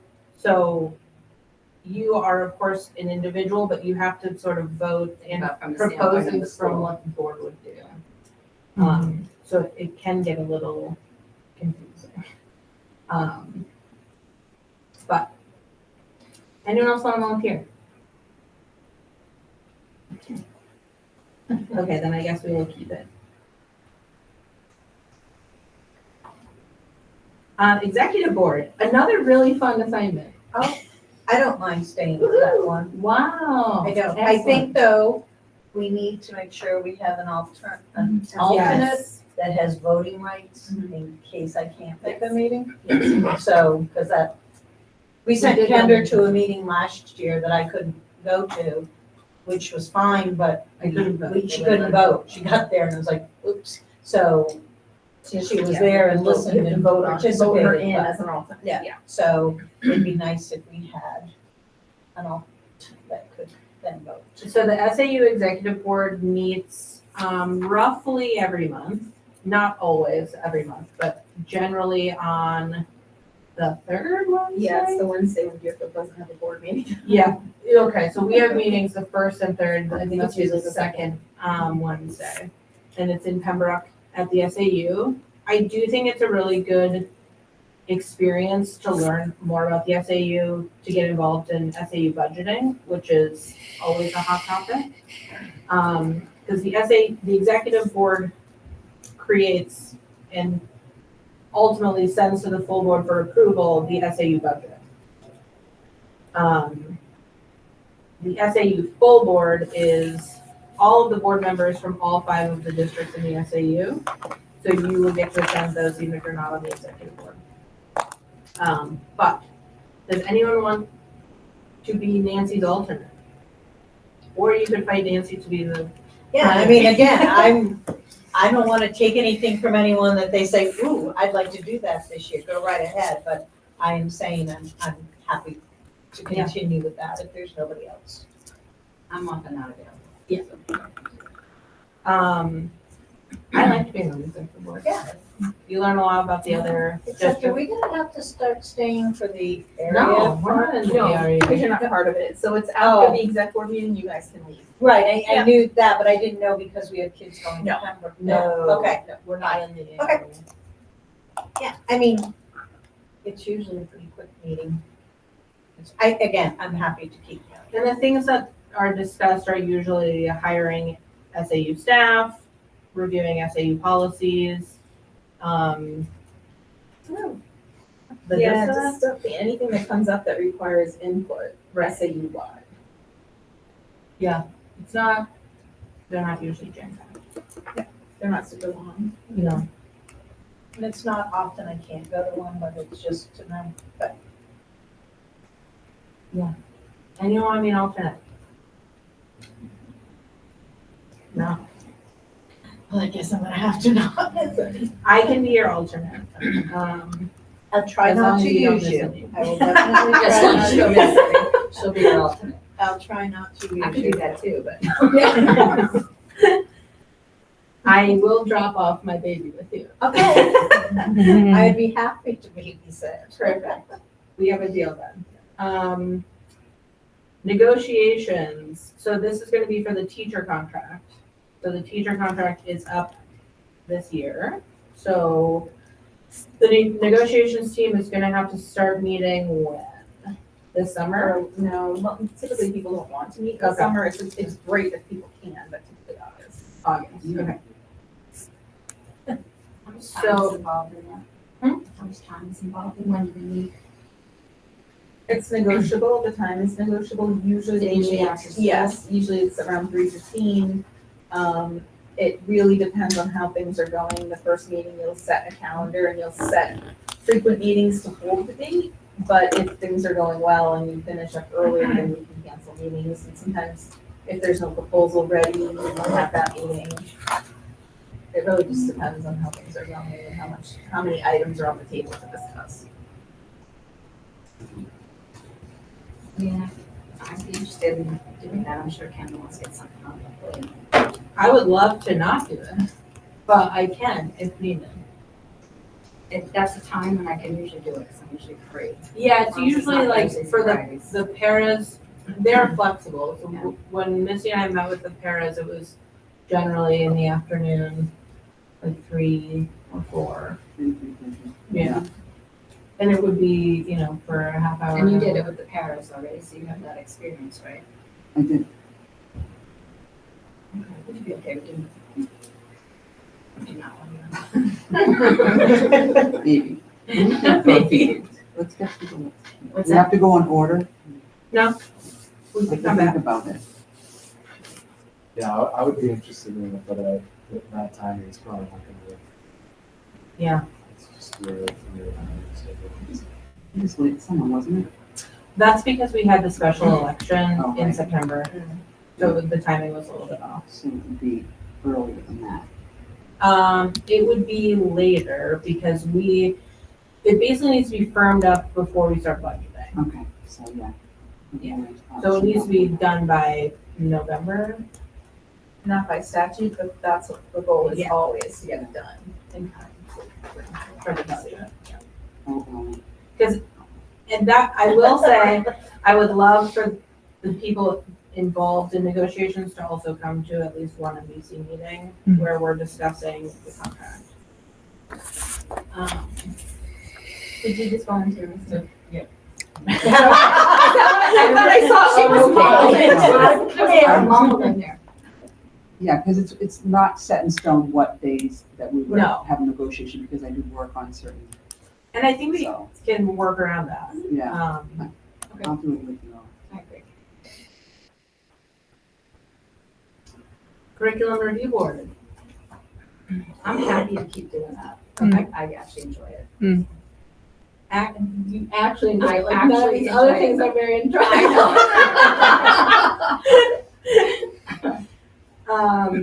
Okay.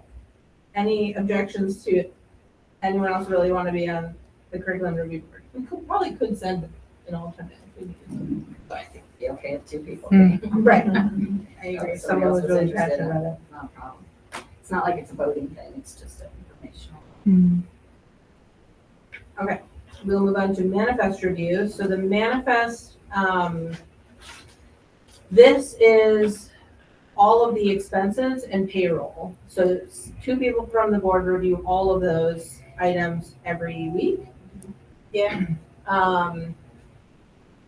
So you review it, you sign off on it. I will say it's pretty important that whoever is doing manifest review reviews it pretty promptly, Like same day. like same day.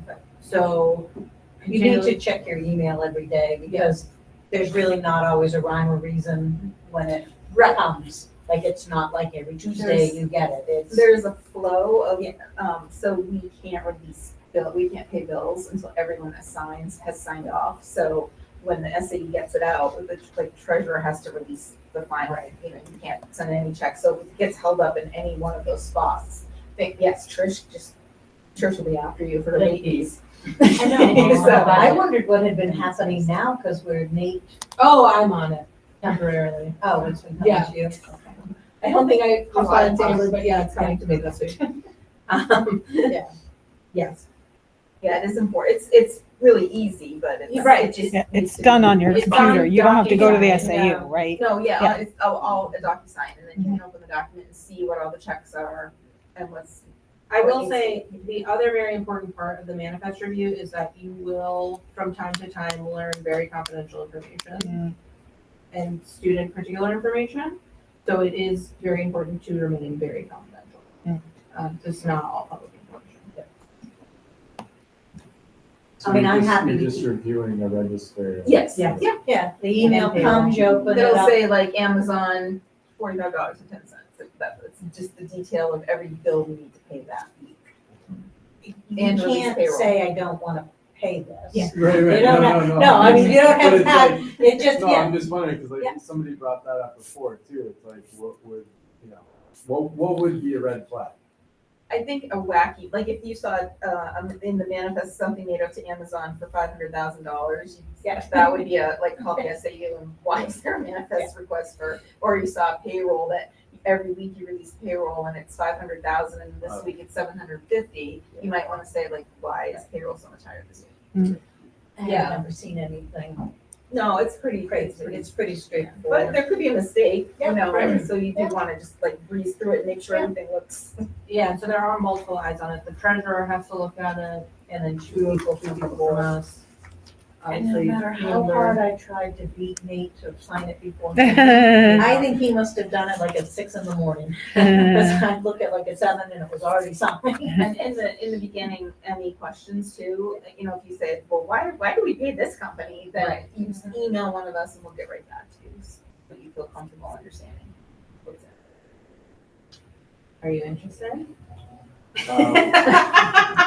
Not particularly, but I have other ones that I wanted to sign up for further down the list. I feel Okay. bad that I haven't signed up for any yet, but. Well, wait till Mine maybe are further, yeah. we'll then wait can till go we come for it, back. maybe. Yeah, we can go back. I mean, I'm happy to keep going. It's fine. First thing I'm gonna So we'll come back to the number 2. Okay, facilities. So I don't think the facilities group had to do very much this year.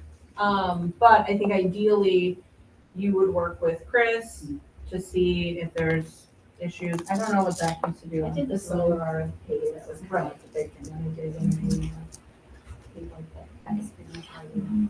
Yeah, if you're putting bids out and RFPs, at least one of those people would be part of the committee to review and rank. Yeah, I'd like to do that. I think that you'd probably be good at that one, yeah.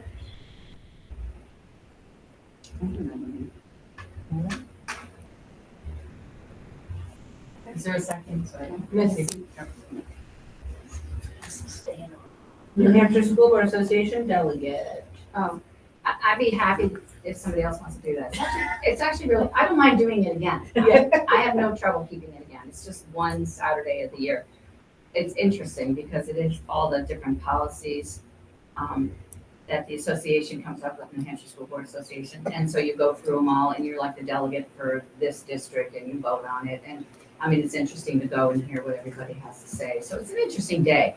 I don't mind if somebody else wants to do it. I've done it for 2 years. So it's just kind of a nice kind of view into what's going on in policy in education in the state.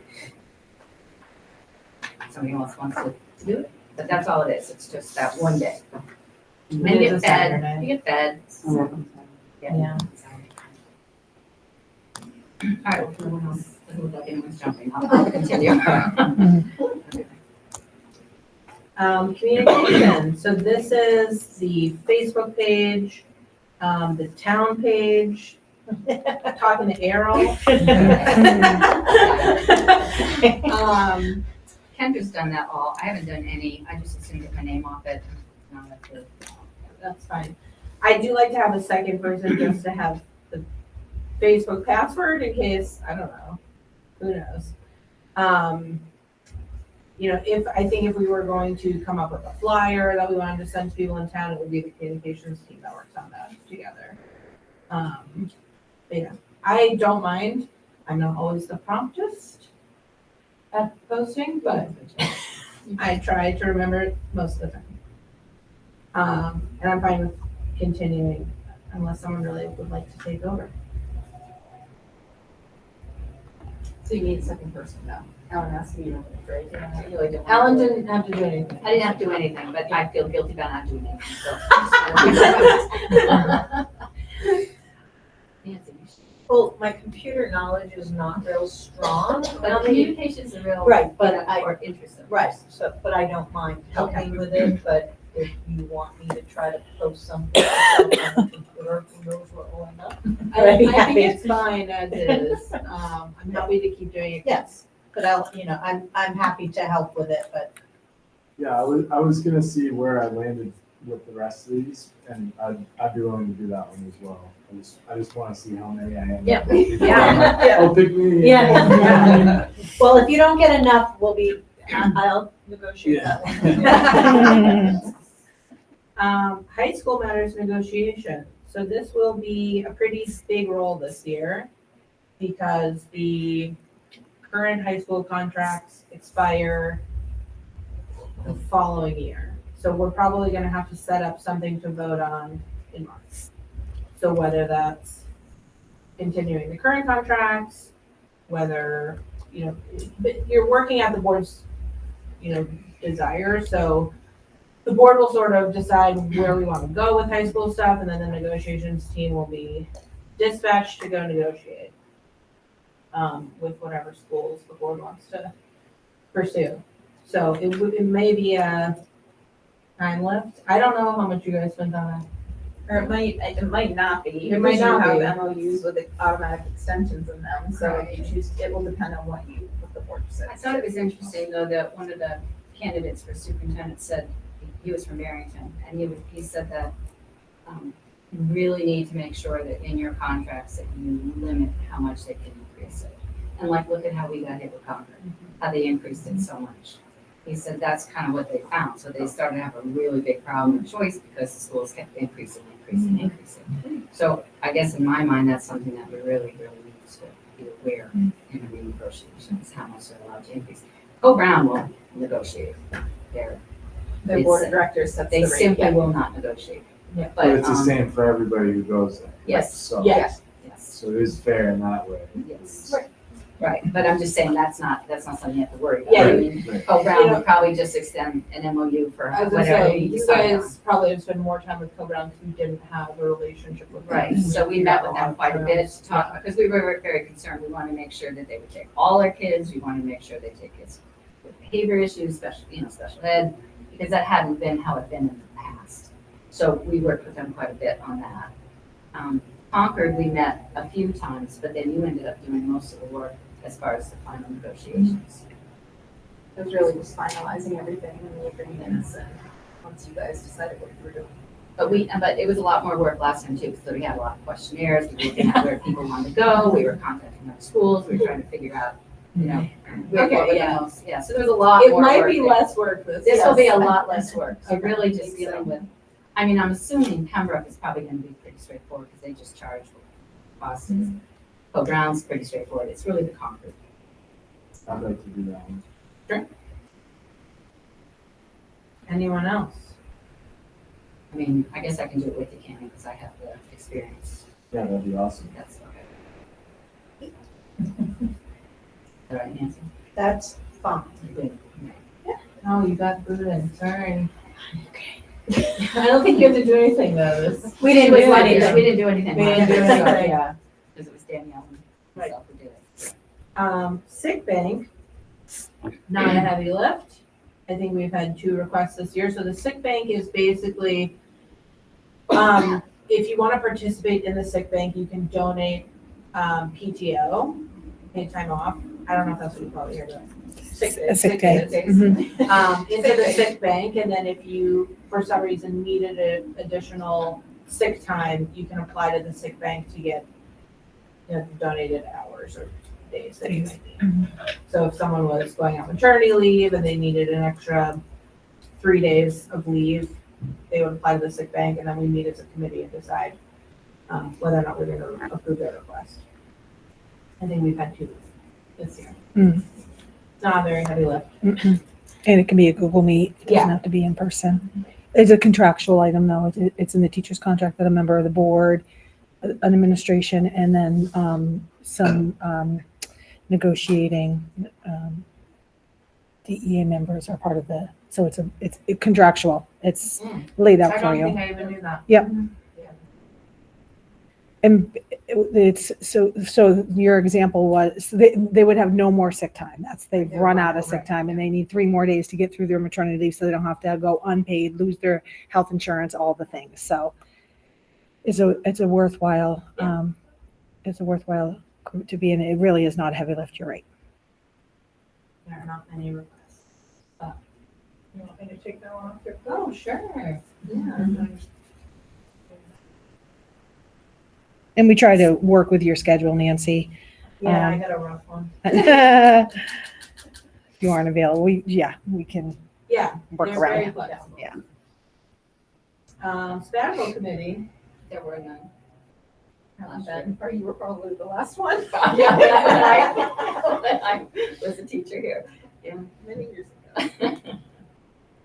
Do you want to stay on sabbatical? Yeah, sure. I mean, it's- Transportation committee. Do we still need the transportation committee? What was So the RFP, I think the RFP goes out this year. Oh, So I would have someone Okay. just in case there's anything. Sure. You've got a person. I'd love for someone else to take that. I've got some pretty heavy hitters. ditto. I don't think you've done anything. No. You were. I mean, I was on the Expo- solar the solar transportation thing, transportation. yeah, I was on that. Nancy and I did Bus. that together, Yeah. yeah. But that's all I did. Yeah, I can do that. Okay. And there's not like a set number of things that you need to do, or it would just be, It might be nothing. might be nothing. But yeah, the But bus, what about the contracting? Oh, I guess that's. So we would, the SAU would send out the RFPs, and I can just tell you for many, many years, we've only received one response. So it's not like you're gonna have 10 companies to rank and rate and consider. but maybe someone But is gonna maybe. be building a bus, Never know. school bus company in the next year. Policy Policy, retirement. yes. You started a bus Zach used to company. talk about that all the time. Policy committee, so this is kind of a heavy committee.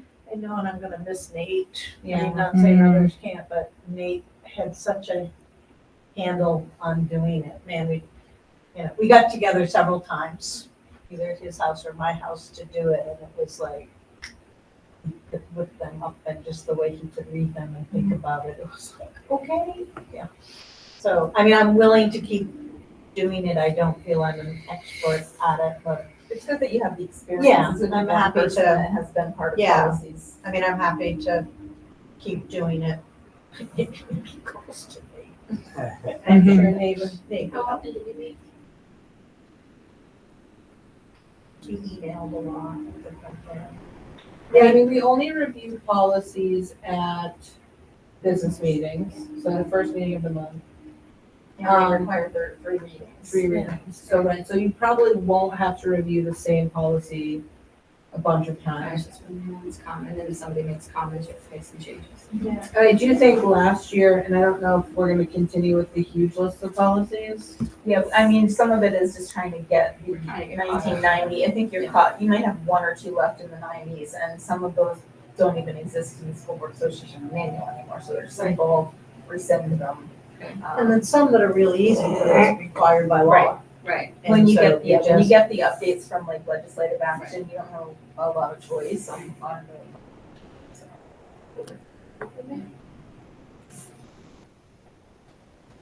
Okay, and space needs. Yeah.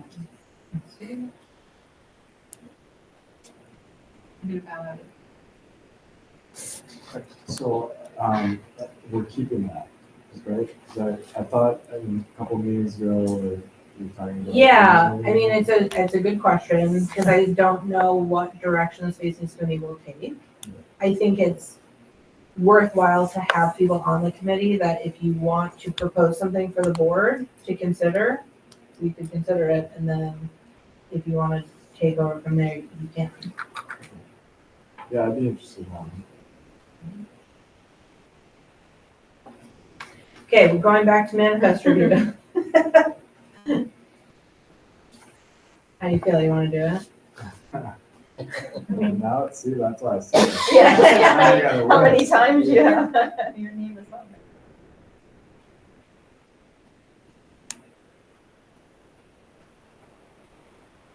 I'm not very, scheduled with my, Yeah, mine is, I'm not, kind of like, don't know, I don't have the same day every day, it's crazy, so I just don't think I'd be reliable. That's why I'm not signing up for it. and I'll be looking for a bus driver as well.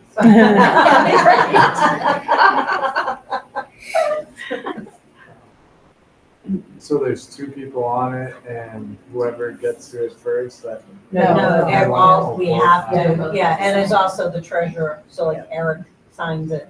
So there's 3 that have to sign it. I mean, it doesn't take long. I mean, it really doesn't take long. It's just a matter of Checking every day. checking every day. You really should log in every day to see if it's there, because there was one time I didn't, for some reason, log on every day, and it was like 3 days out, and I got a little reminder saying, you need to, shoot, I don't know why I didn't, but I usually get up in the morning and log on and see if it's there, and if it's not, I figure I'm safe for the next day to log on. So, and it's just really, And if you have it on your phone, you can do it. Right, you can do it on your phone. I did it one year, and it was fine. I did get a lot of reminder emails. I get a lot of emails, so I was not the best at remembering to do it. I opened my school email, and there's 10 emails in there. So Ken, you're sort of our last hope. All right, okay. It's really not. It's not hard. No, it's just, you know, my schedule is just like day to day. It's just, like, Exactly. Crazy, so. Yeah. And if there's like, As long as I can do it, like, I'll have time at some point in Yeah. the day. Oh, yeah. It's like, Yeah. They send it at 6 a.m. and I don't do it by 4 p.m. Yeah. No, that's it's. Same day is awesome. if Yeah. you can do that, And, anytime. and yeah, same day is great, and even if you aren't till the next day, that works. It's only a problem if every one of you is waiting until the next day, Right. because then you're a week out and things are Yeah, due. That's why. No, I mean, yeah, there's sometimes I'm not checking it till like, oh, I didn't check this morning, so before I go to bed, I'll check. and if you go on vacation or something, we can get someone to cover for you. I've covered for Nancy. She's covered for me, for sure. Yeah. Well, and So if, you're doing that with me? Yeah. Okay, good. and if, sort of, if at any point it becomes too much or you're finding you can't keep up with it, we can also rediscuss it as a board and figure it out. I mean, we don't get together to do it, you just Right, right. go on your computer and. Okay.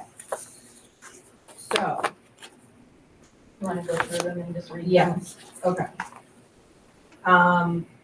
Vice Chair Cannon, NBC Representative Kendra and Ellen, SAU Executive Board Nancy and Kendra, Negotiations Ellen and Missy, Curriculum Review Board Ellen, Manifest Review Nancy and Cannon, Facilities Cannon and Missy, NHSBA Delegate Ellen, Communication Kendra and Nancy, High School Matters / Negotiations Cannon and Ellen, Sick Bank Nancy, Sabbatical Committee Ellen, Transportation Committee Cannon, Policy Committee Nancy and Ellen, Space Needs Missy and Cannon. Is that consistent with everyone else? Has? Okay.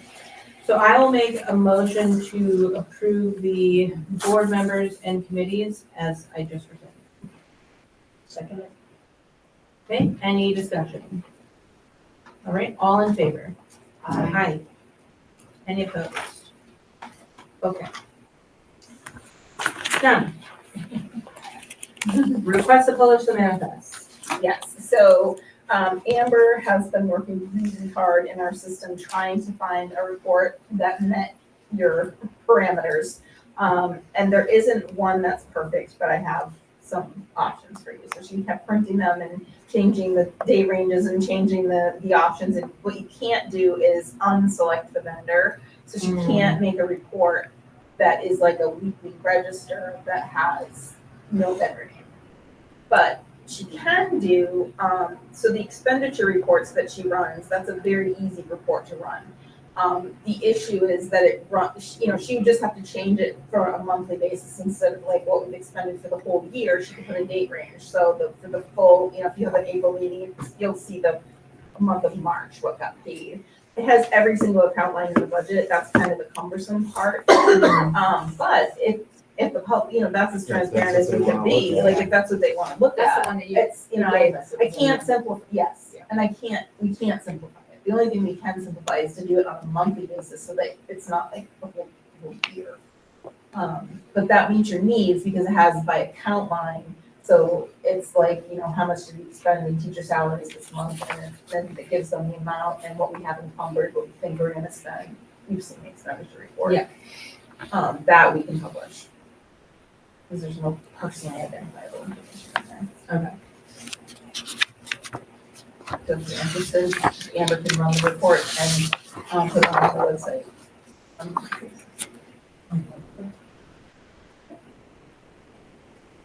Yeah, I mean, if it's not giving away anything that was the part that concerned me was, just, because when I look at the manifest to sign, There are student you could- information. yeah. Yeah, that's what we were trying to do, is she really wanted to figure something out that was like, it's more like a check register, but you can't do it without, vendor. Yeah.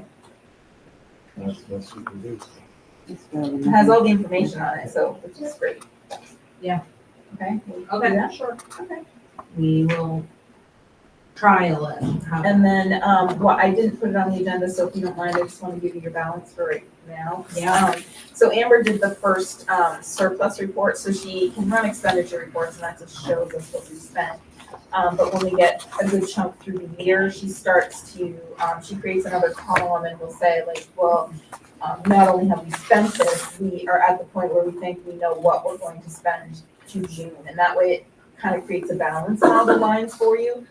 It is absolutely going to change, but as of today, the anticipation is 568,681. So that's what the projection is, barring anything coming up, barring health insurance plans. We still have 3 full months in the budget year. But this is around the time of year when she starts to kind of see where she thinks she's gonna end. So That will this is- change, but This is the money that would fund the warrant articles that were approved, the 250,000. And then if we have any remaining amount, we can vote to retain some for our emergency fund or return it or return it back to the town for tax, for offset tax. Is there a time that we can like look at that a little more closely in that, well, what do you mean? like my little notes. So I was looking through it today and there were some areas that we were over Yeah, I was wondering by that a too. lot. Yeah, or close to it. Yeah, and I was curious, and then there were some that we were way under, which was Yeah. nice too. But like, there were 2 places, I mean, just one that I took out was contracted services. There was one, and if it's in parentheses, that's mean we over. Yes. Okay, Yes. making sure I got it right. So like, we had one contracted service that was like over by 450,000 plus. And then there was a second one that was, and again, they have like 111,000. One of them is Chris's line. One's Chris's Yeah, line, so- okay. yeah, so that's, but okay. those are, Yep. that's a great point, but Yeah. making sure board members understand with that report, Right. what it all means. And So, some of it, like last year, you would have seen an overage of like hundreds of thousands of dollars because like your question, we had to pay those repairs and the projects, and then the trust fund comes and reimburses your operating. So Chris's line is gonna be offset by the trust Trust fund money fund. that we just. But the contractor services, that there's always changes, you know, and Lisa and Jess Yeah. know this best. Yeah. You know, we might have budgeted a salary in, an SAU line for a school psychologist. You couldn't find one, so we So had a that was the- contract for one. So we had money someplace else, but now it's making your, contracted services look way over budget.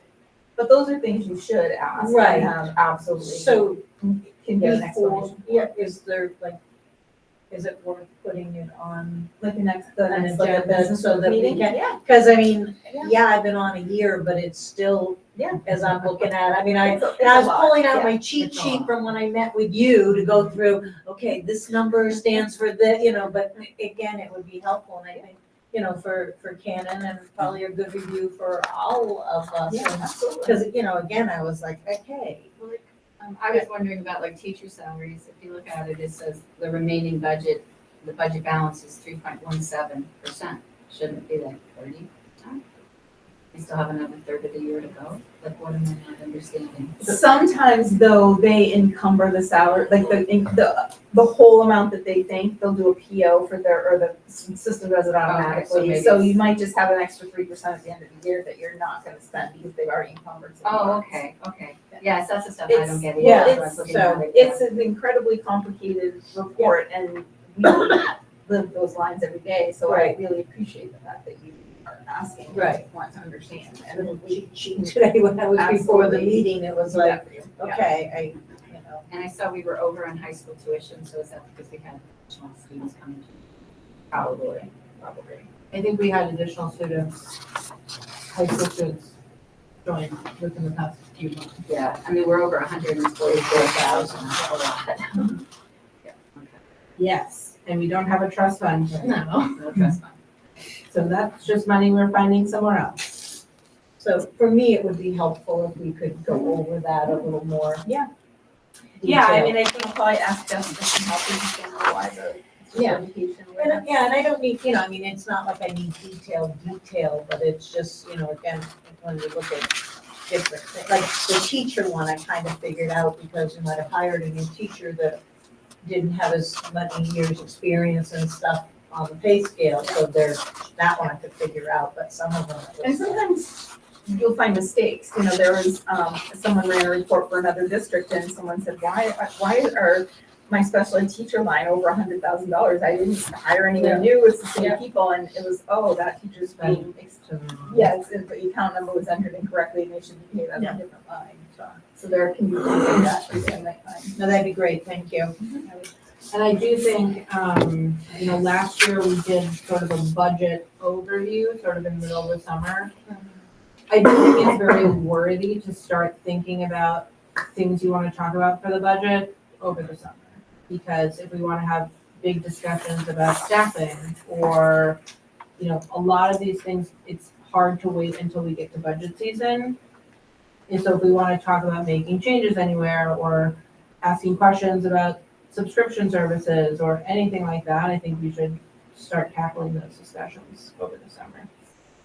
Yeah, and even breaking it down to even smaller chunks at a time, because, I mean, even when we did the space needs presentation and everything, part of that could affect budget is classroom sizes and number of Physical students. sizes, Yeah, so, but that to me, it was all tied in.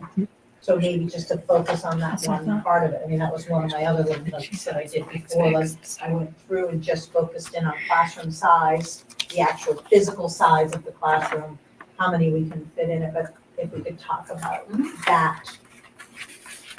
Yeah. Little chunks. Yeah. If we understand it more, if we can do it in. All of that relates to the budget. Yeah. And the sooner we can start talking about the budget, the better. I say it's sort of in jest, because we just got done with the budget, but now we're back on the horse. Okay.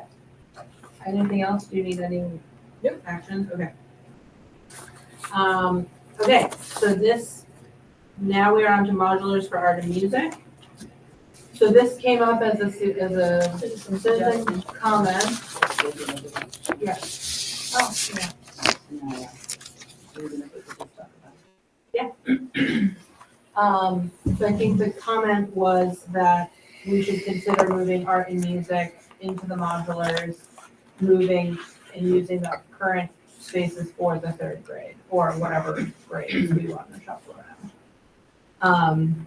Would love to hear from you, Kristen, if you have thoughts before we sort of dive in. Right. So the minute we met as a team administration team, we just kind of went over some pros and cons. God, I'm such a staple person. I never want a paper clip. Well, because I scanned it, so. Cover was on.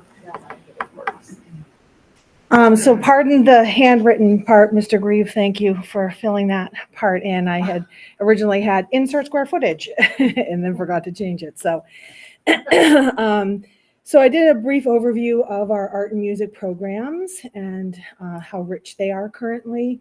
And then administration team went through and considered some of the pros of moving the art and music out to the modulars and some of the cons.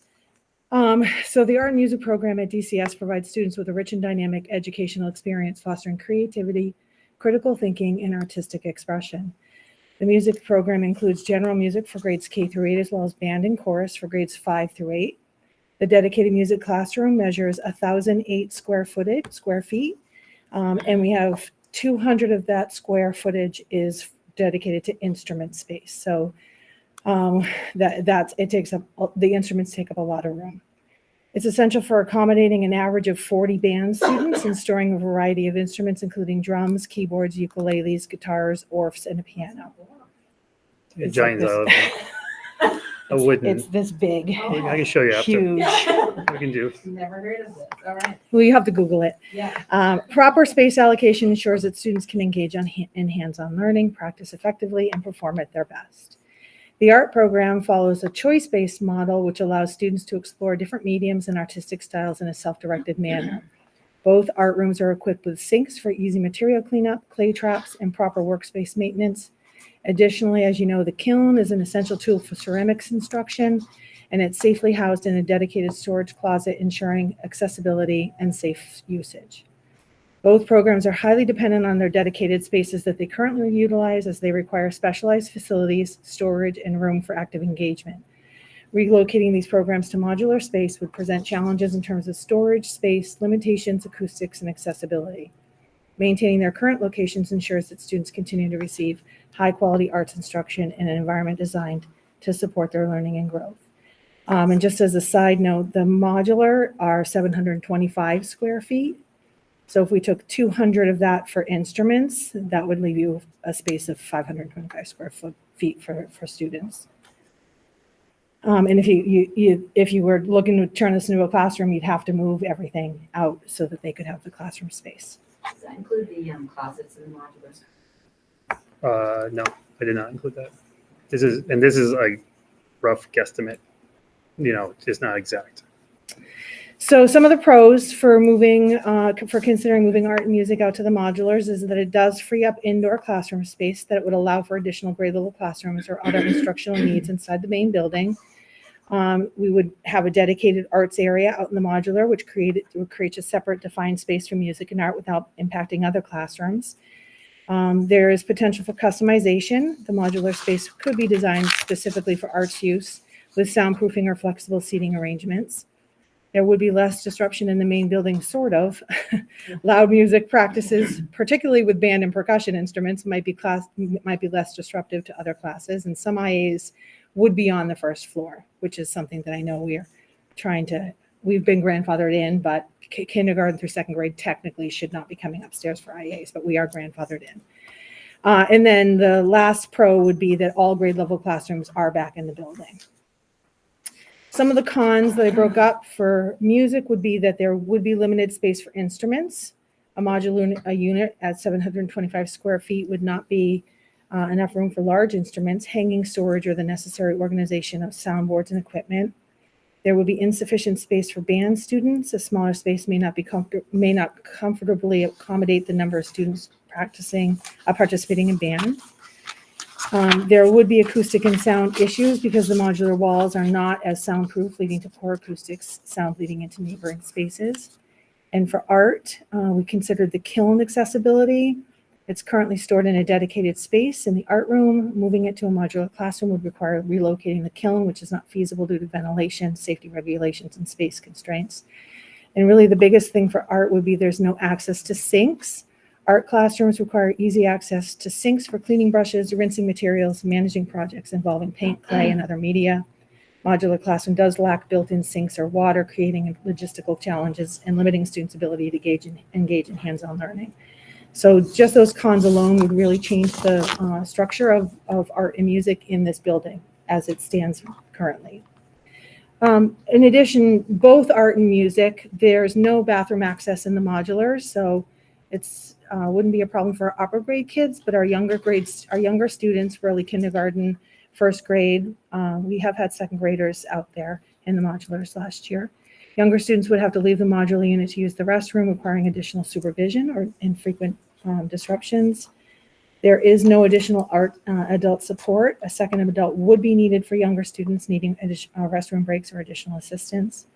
And then less integration with school community. Students and staff may feel disconnected from the rest of the school, impacting collaboration and participation in school-wide events. Our art and music departments collaborate with all grade level teams.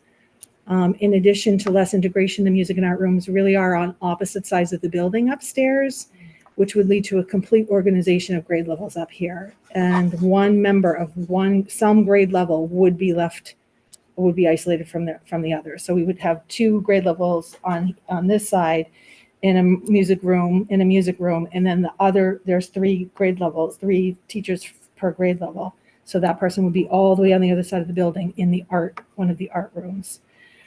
So just pointing that out, and in addition to that, we would have to reorganize all the grade levels up here.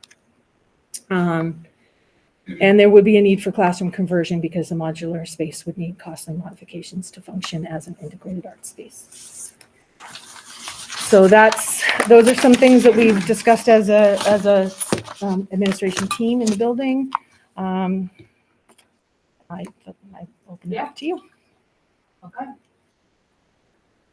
What does the board want to discuss? So to me, the main reason we're thinking of this is to bring the classrooms in. Because it's not gonna get rid of the modulars, which I think way back when, the talk was how do we get rid of the modulars? So we don't have them at all. So that's not helping that, it's just bringing all the classrooms into the building. That's how I'm trying to think of it, as some people might think as a pro. So, yeah, I can understand that, but there's two things I think of. One, if you ask the teachers that are in the modulars, there's some that are very happy out in the modulars and really don't mind being out there. They don't feel isolated. They have their other teams out there. They like the AC when it gets hot, I mean, and they, I've talked to many of them, and it's like, we don't mind being out here. It's not us trying to get in. We're good. I understand it's an issue with kids coming in and out of the building for the bathroom. I get that. But if we move art and music out there, then every student in the building is going to be going in and out at some part of the day. So rather where you just have your third graders now that come in to go to the bathroom or come in to go to their IA, so you're talking 60 kids, I don't know what the number is. You're now taking all students from kindergarten up and making them go in and out, which to me, that creates more confusion than just having the grades out there. That's just my thoughts, because again, to me, the whole purpose was trying to find ways to get rid of the modulars. That's where I thought our whole discussion has always been for years and years. People think those trailers need to be gone. But I don't see that moving those programs out there is helping. It's not gonna, I don't see it as a help. That's just my opinion. I struggle to figure out what we would really gain from making that big change. Yeah. Because we're still having lots of kids going outside. I don't know if there would be. I just want to say one pro is though that right now we've got kids going outside in the morning, going to their classrooms, and outside in the afternoon, they're going to the buses. In the morning, we have cars that are going around, and that's been a thing that we've been worried about. Whereas if it's during the day, the classes, then it's not as much of an issue. It seems like it's more of an issue with morning and the afternoon. So, about that, but I'm also wondering, there's I agree that it definitely, we'd have to put some money into upgrading the modulars for the different ones. And I was thinking about that too. Water is a big problem, to not have water in the parks. But there might be other solutions to come to it. I think the reason it appealed to me when I heard it was you have said many times, you want all the kids in this building. And I know that a lot of the teachers are very happy. I've talked to them too. Yeah. But I think that's where I was thinking. You said you wanted the whole school in one place. And as far as I understand, like art and music feeling like maybe they're not as much of a community. Well, right now, third grade is not as much of a community. And I think it's more important to have a third grade, whereas art, at least both art teachers are there, they have that community, and both music teachers are there, they have that community. I was also wondering if like band, is there somewhere else band can rehearse? I don't know. Probably not. The library, let me do everything in the library. Just kidding. We have the stage, which we haven't used. But then that, It'd be loud. if band is practicing while PE is having classes. Right, which is only difficult when they're getting instructions. Yeah, but they make enough noise. Yeah, most cases up the other ones. So one of the biggest concerns that I've been hearing from people is that it's the third graders that are out there. Yeah. So what I've been hearing as a suggestion is putting the oldest kids that it could function Because I know the older kids rotate teachers. Yeah, it used to be fifth So grade. what is it fifth grade? Is the highest grade that? Has dedicated like one. Something, Right. one teacher. Yeah. That's a fifth grade. So even, Yeah, they were even in the it difference for a of long that 2 years, because I've, heard a lot of people suggest, why aren't the eighth graders out there?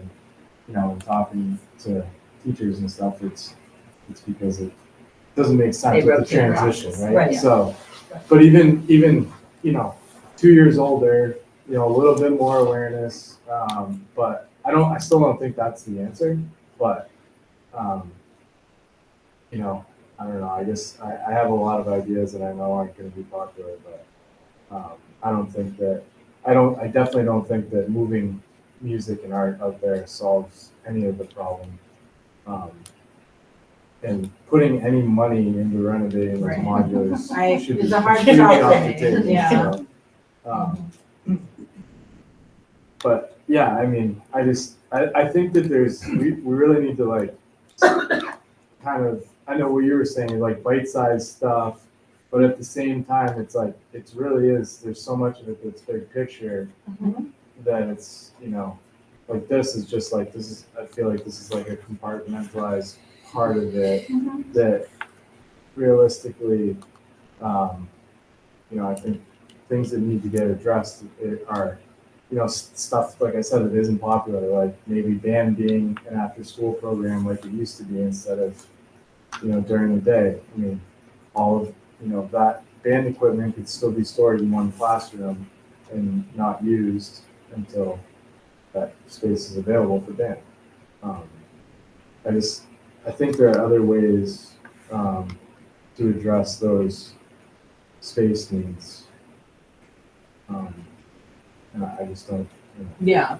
I don't think that And I think that's fine, and solves it. we certainly can discuss. I think this came up because someone, suggested it. Right. And, we try to honor, if people make suggestions, have discussions openly about them and get as much information as we can. I mean, I think there are things that Principal Withy brought up that a lot of us would not have thought of when we're thinking about these things, or maybe the community hasn't thought of.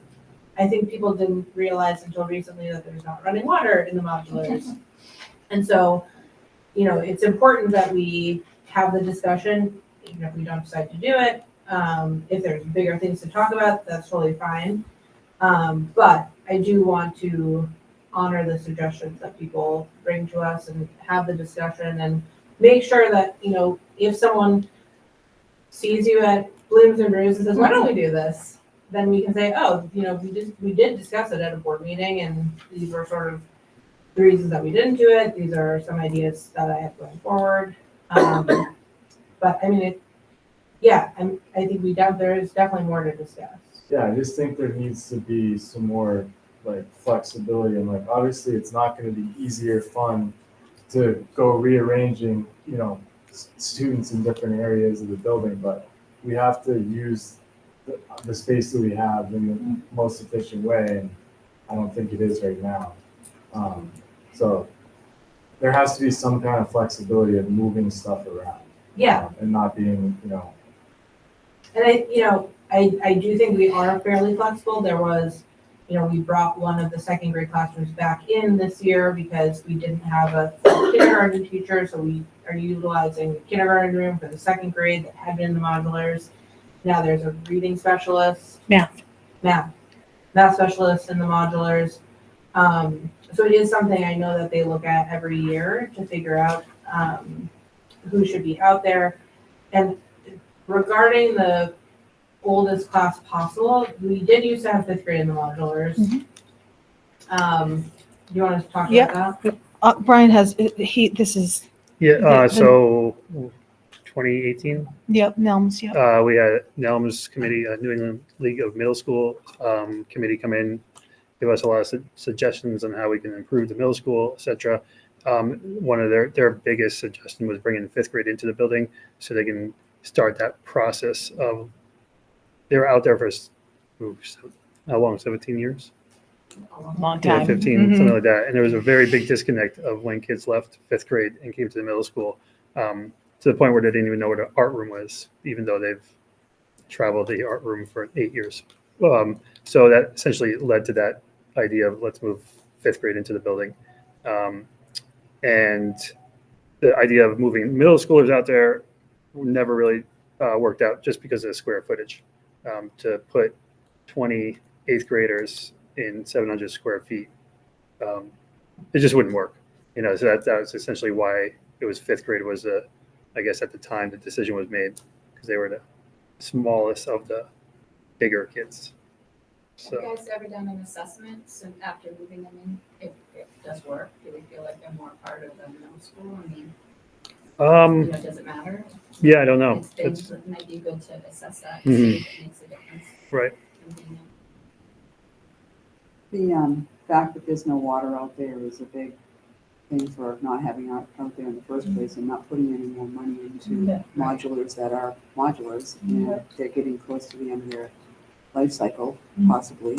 I know that I've been told that they've been kept up very well, and so they've lasted nicely. That's good. And I know that there's been talk of getting rid of them altogether, and I understand that too. But while they're still here and they're still usable and functional, and they're not falling apart, thank goodness, I think that we should be able to use them for something, and maybe if there's different ideas, not necessarily art and music, because again, the water issue. There's lots of things to look at. So use them while you can, as long as you can.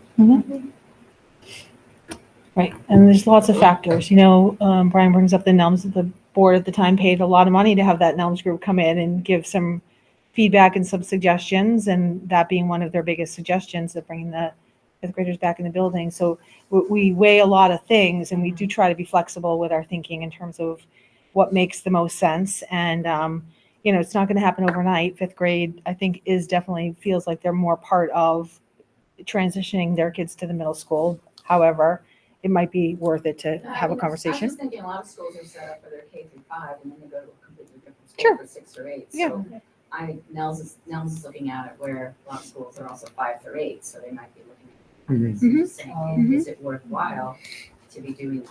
Yeah. Because I do agree that a concern with third grade and second grade kids being out there. Right. And so I guess are we looking at the age of kid? Like I know that's been a concern, right? And so what is the real issue? What do you really want out there? Yes, I'd love to have all the kids back in the building. I'd also like to have maybe an expansion. That's not going to happen anytime soon, unfortunately. So we do have to use the space the best way we can. And I mean, we have hashed and rehashed and reorganized and tried our best. We have lots of little spaces that can't be used for anything except for what it's being used for. So it's, we try to be open. As we're developing the pros and cons list, it does look like there's more cons than there are pros, because that's a hard space to fill. And teachers do love being out there. That is for sure. If you just want older kids out there, so that we have older kids out there, fifth graders can get hit by a car like a third grader can get hit by a car, right? That has luckily never happened. And ironically, we had a Homeland Security visit just yesterday, and they were asking if we had a gate that blocked off the playground area as cars were coming in, and I said, unfortunately, we don't.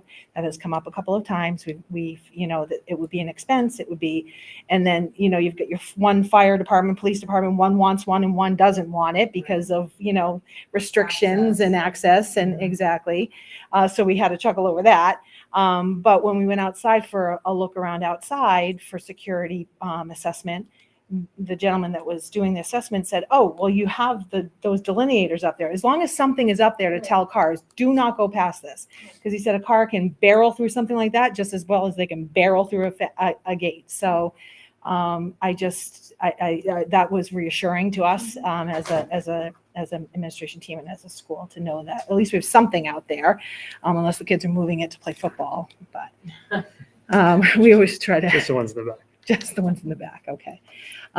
So yeah, we have considered a lot of things. We've been given a lot of advice. We've been given a lot of suggestions. And we just try to make the best decisions we can with the information that we have. Yeah, and I mean, we don't yet know what's gonna happen with kindergarten. Yep.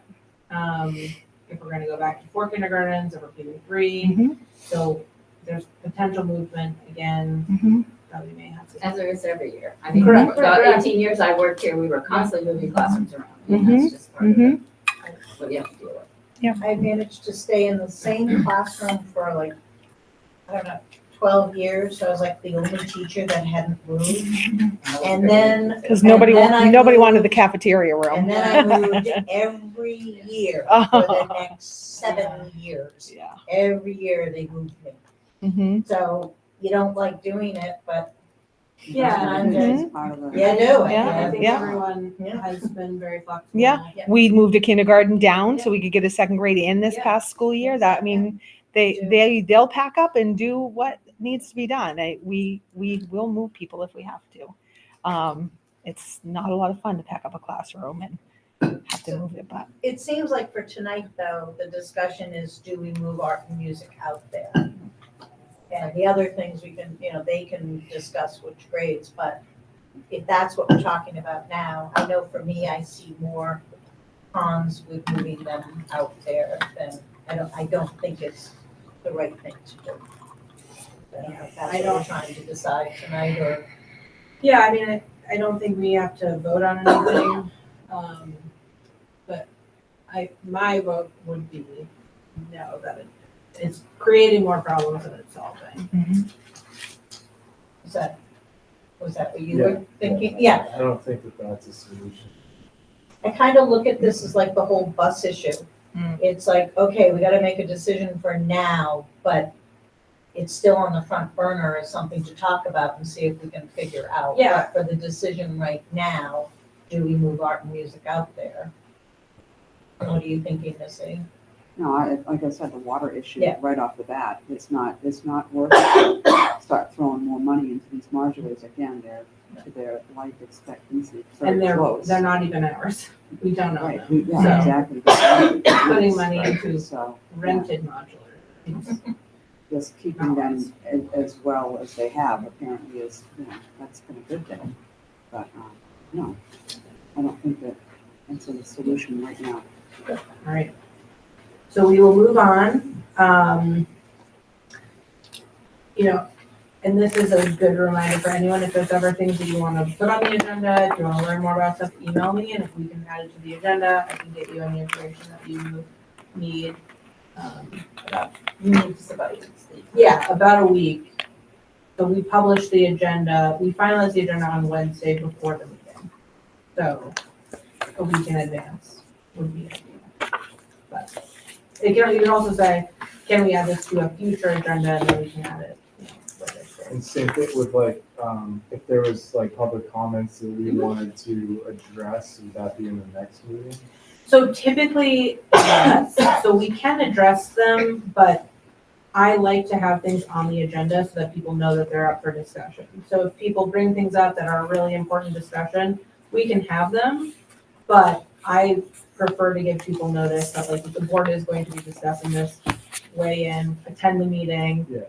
So you can be part of the discussion. Because I had something that I wanted to, with what Ed had mentioned. Yeah. I wanted to say something, but I thought it was somebody else came up after, but. Yes. Because it's very related to the topics that we discussed with the boiler and everything. Yeah, and public comments are a little challenging, so we don't typically respond. They're very challenging. Right. It's very challenging. Yeah.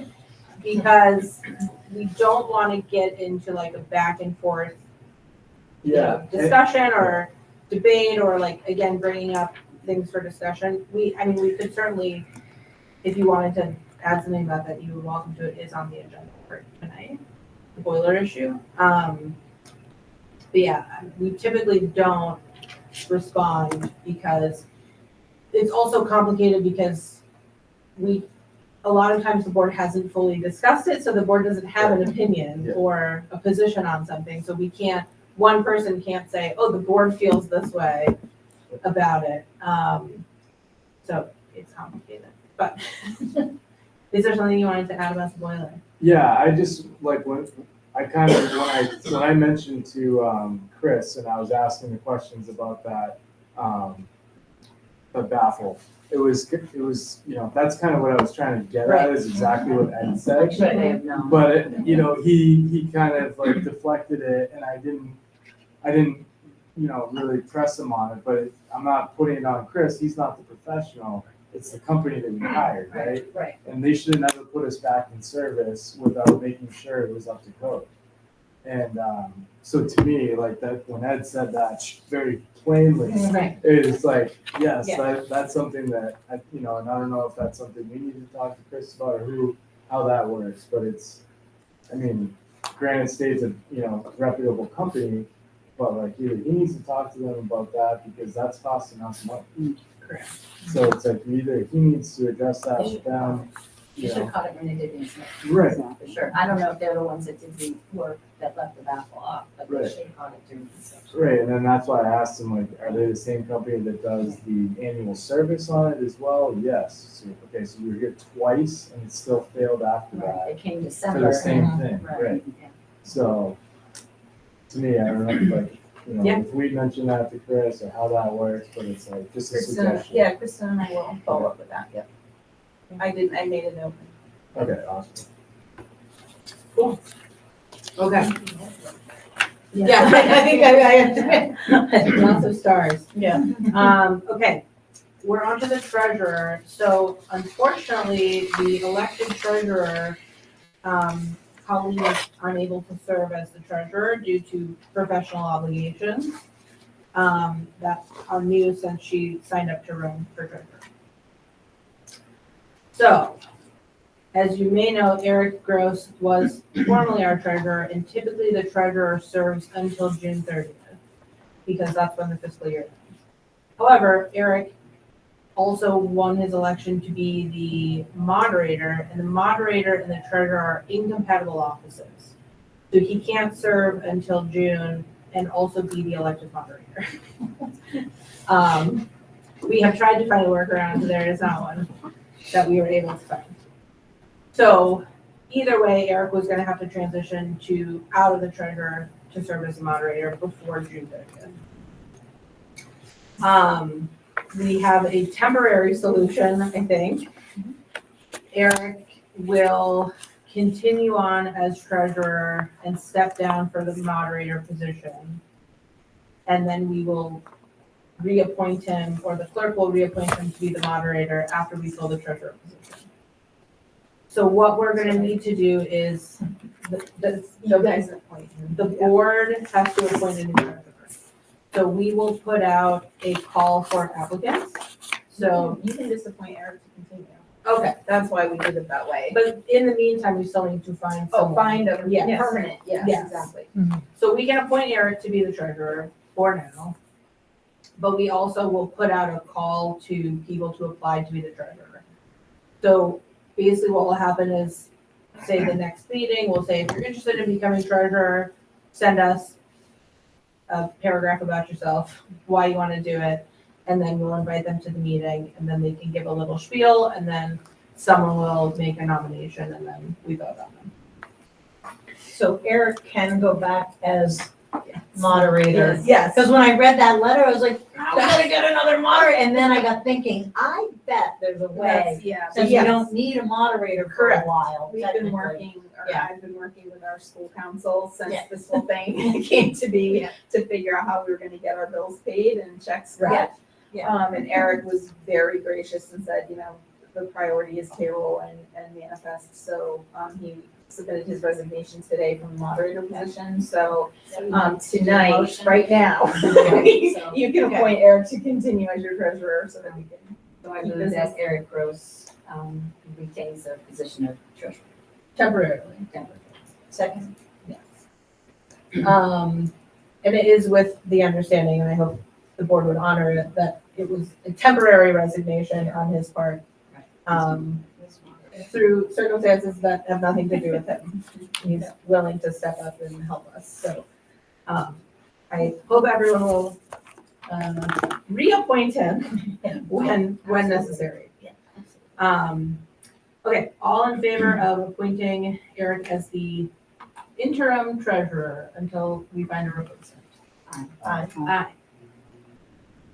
Okay, do we need to come up with like the blurb of, like, how do we let people know? We have, a very simple form that we used when we were advertising for board, an open board seat, I remember. right? So maybe we can just modify that Yeah. to be looking for, we're looking for a treasurer instead of we're looking for a board member. And I'll send it to you, I'll have Lexi edit it, send it to you, and if it looks good, we'll post it and send it out all over the place. We'll post it on the town page. I'll post it on the Facebook page. Okay, do you have an addition? Oh, too late. Yeah.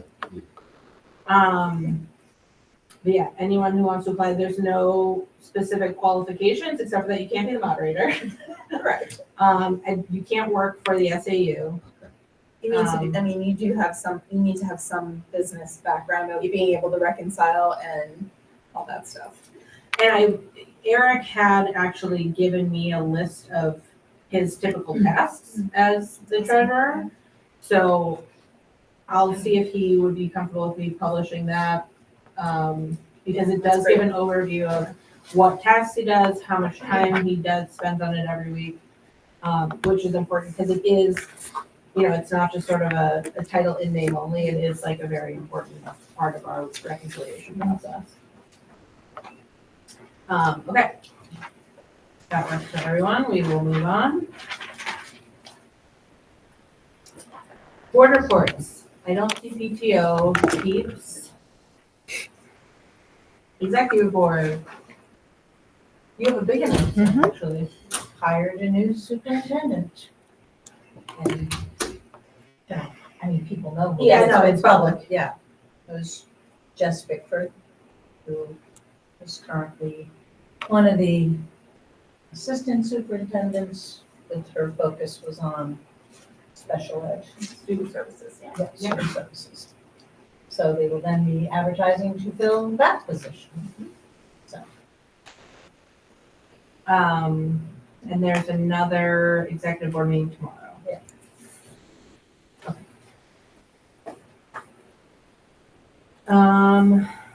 Principal's report. Yeah. So this covers February 20th to March 19th.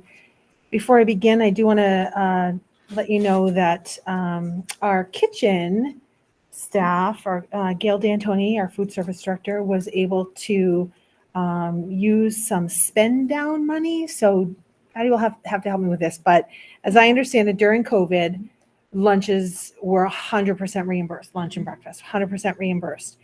And so we ended up with a surplus in our food service budget line and then I think we ended up with 3 years of. No, you can't carry more than 3 months of operating expenses in surplus. So the Department of Education we had to submit a spend down plan.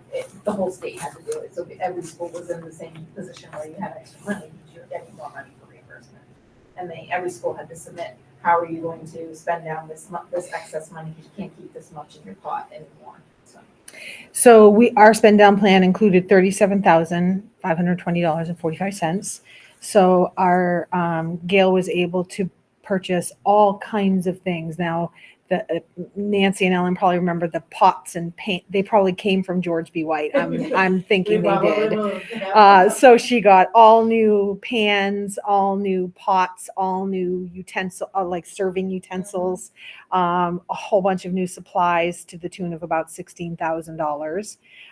She was able to purchase a new 3-door fridge, which has our fridge probably came from George B. White too.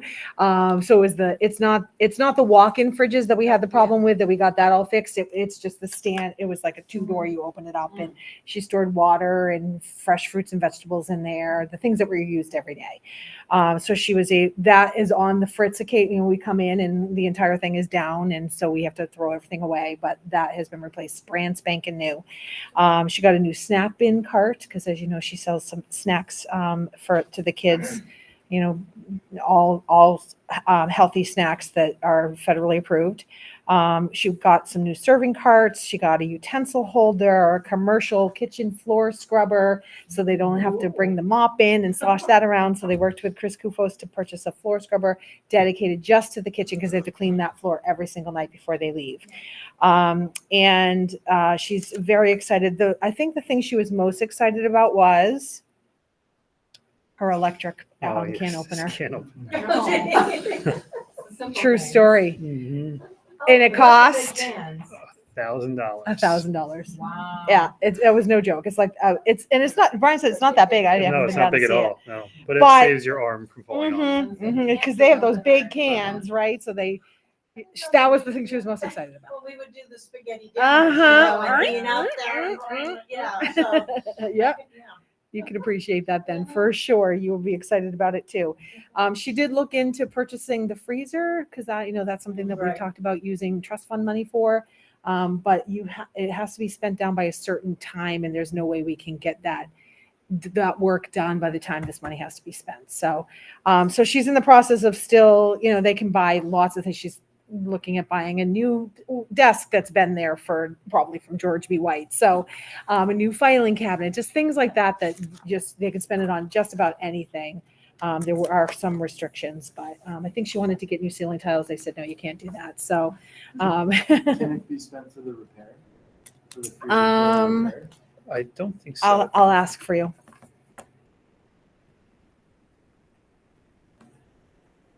I will find that out. Yep. So I just want to make sure I mentioned that because it's important that the board knows that we had that money to spend. And so, when we're not asking for a new refrigerator, why now, because we were able to purchase one. So just to go through the month of February and the into the middle of March, on Thursday, February 20th, right before February vacation, our middle school had a pep rally. We try to do a pep rally with just our middle school every couple of months, usually right before a vacation. And they had a teacher versus student basketball. I'm pretty sure the teachers won. No. Lost. I had to go. Cheated. I had to leave, so that might be part of it. Oh, yes. I had to go do dismissal. So. Oh, that could be. That Yeah. could be. Okay. The buzzer that you were not the buzzer beater. Mhm. The students might have won. Friday, February 21st, we had our annual Kids Heart Challenge, and that includes jump rope for heart and the hoops event. That's been an annual event for years that Mr. Ruess and Mrs. Radcliffe plan, and the kids really enjoy that. Entire day, they raised over $12,000 for the American Heart Association, which is just a huge fundraiser and so great. Happy February vacation. Happy back to be February vacation into March. On Tuesday, March 4th, it was our emergency dismissal. Wednesday, March 5th, we did have a superintendent candidate visit number 2 right before vacation. The first candidate came for a visit. Not that it matters anymore, but we did have a second superintendent candidate visit toward the building. In addition, our preschool did a meet and greet. So they try to do that every year in the springtime as they're starting to look at enrollment of preschool students for 3 and 4-year-olds. So they did have a meet and greet. Brian stopped in to say hello. Thursday, March 6th was the community forum for superintendent at Pembroke Academy. And then on Friday, March 7th, I had lunch with the Deerfield House of Representatives and presented that the school board would like to have them come to a school board meeting, and they were thrilled about that. And so we had a little planning meeting. They have rolled out a few really cool things. I won't steal their thunder, but they just wanted to check in with administration to make sure some of the things that they wanted to do were okay and approved. And again, they're looking forward to their visit. I told Mr. McCabe, who's running the House of Representatives, probably May, in the May meeting, because we have some curriculums in April and I think we have one in May as well, but if we have 2 meetings, maybe they can come to one of them. He asked how many. I said they're probably all going to want to come because they're just that group of kids. So I'll let you know what ends up where we land. We have enjoyed the class of the week over the course of February and March. Mrs. O'Mara's 2nd grade, Mrs. Taylor's 2nd grade, and Mr. Ferdinand's 3rd grade class is the class of the week this week. And I have been able to visit advisories with Mrs. Hannah, Mrs. Cortez, and Mrs. Helm, both in 7th grade, and Mrs. Kesner's advisory last week. And this week I visit Mr. St. Germain. On Monday, March 10th, Deerfield Parks and Rec Hoops Classic began, and that goes through forever. No, just kidding. March 23rd, I think, or something. Sunday, It feels like forever. I'm sure it feels like forever for them too. They do a nice job though coming in, and this is the 20th anniversary, so it's a big deal this year. Tuesday, March 11th, we had our SAU Professional Day. We had a keynote speaker, Sarah Sherman, who did that was the first one that we went to from 8 to 9:30. The entire SAU 53 met in Pembroke's auditorium, and Sarah Sherman did a keynote on trauma-informed practices. So talked about kids coming in and what happens to the brain when kids have gone through some sort of trauma, and how we can adjust our instruction to help them and support them the best we can. There was throughout the day, there were 45-minute sessions that that teachers all over the SAU were presenting, lots of different choices, and they were either doing 45-minute sessions or 90-minute sessions. There was also a viewing of the movie Anxious Nation, which was really well done. If you haven't had a chance to see that, I think you can get it on Prime. I don't think it's free, but it's not very expensive. So it is worth a watch. We ended the day with a job alike. So Nancy and Ellen are probably very familiar with what a job alike is, but basically all the kindergarten teachers got together and all the first grade teachers got, and all of the music teachers and all the art teachers. Amy Parkinson, a big shout out to Amy Parkinson, who did most of the heavy lifting, along with several of the SAU staff. I got lots of positive feedback from our staff about the day, that it really was well run and it was beneficial. This is our first day back as an SAU PD day since the pandemic. So that was our last time we were together, was March 11th or 12th of something, 2020. So most of the March PD days have been in-house, and it was good to get everybody back together again. And on Wednesday, March 12th, the PTO delivered first of three. They're helping us celebrate Nutrition Month. So they delivered some nutritious snacks on March 12th. That was the first of three snacks. They came in this week, and they're going to be back in next week as well. We also started our Read Across America activities, which is always a big event here at school. So March 10th through March 22nd is when so we'll end this Friday. But we've had a battle of the books with a guest reading with Mr. Withy. Mr. Withy was reading with Mrs. Withy, and I think it might be the only way I might win. I'm not sure yet. I'm up against, I think, Melissa Davis. So You are, and scones. And she's reading Scones, and we read It's Not Little Red Riding Hood. So Mr. Withy came in as a pirate character and as Pinocchio. So I think just having him there was just an extra boost I needed. Every year I try to win, and every year I don't. Coming up, last week we had Dress as Your Favorite Book Character, and this Friday is Read My Shirt Day. Tuesday, March 18th, PTO delivered their second Nutrition Month snack. And then yesterday I mentioned that administration and Mr. Kufos participated in the school security assessment. So staff from the New Hampshire Department of Safety were here, from the Homeland Security Emergency Management. They visit every 3 years or so, every school in the state of New Hampshire. So one of them, the gentleman that was here, his name was Kevin. He reviews the emergency operation plan that's been uploaded to the state. Every year you have to upload your emergency operation plan to the state. And so he goes through a series of questions. He checks to make sure that we have everything that we need to have. And if we don't, then they just let you know what things that are recommended, things that you have to have in there, suggestions that they would like to see in there. And then we did go through a series of questions regarding security measures, like how many cameras do you have in the building? Do you have a monitor that has the camera view? Do you have all of those things that we're always reviewing? They will provide a report for limited release in probably 30 to 60 days is usually when we get the report. So I'll make sure that Patty gets that. And it's not for public consumption. It says right on there for limited release. So only the board will have a chance to view that. The board Oh. I think it's just you and I, honestly. Oh. I'm pretty sure it's Okay. a very secure document. Sorry, board. I'll find out, but I think Homeland Security last time said that you can't even forward the email. That's pretty bogged down. Interesting. I think in non-public, we could go over some things that we want to focus on. Sure. But they won't let the reports. The last time we had this done, it was during the summer, and so they didn't see the action of the school. And so this year they came back. They were here yesterday, so they got to see kids coming in and out of the building and parents coming up to the, to ring the doorbell. And they checked.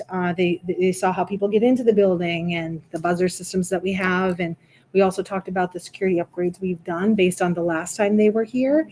We did use the security grant money to purchase or to upgrade some of the film on the windows and the buzzer system to get into the office. And you need a fob to get through the office, through the vestibule area into the office. So those are some of the upgrades we did We mostly based on. talk about them after we do them, because you don't want to talk about like, oh, we don't have a lot of Right. this. Yeah, right. It's, hey, we got a safety grant and Chris did these upgrades. So.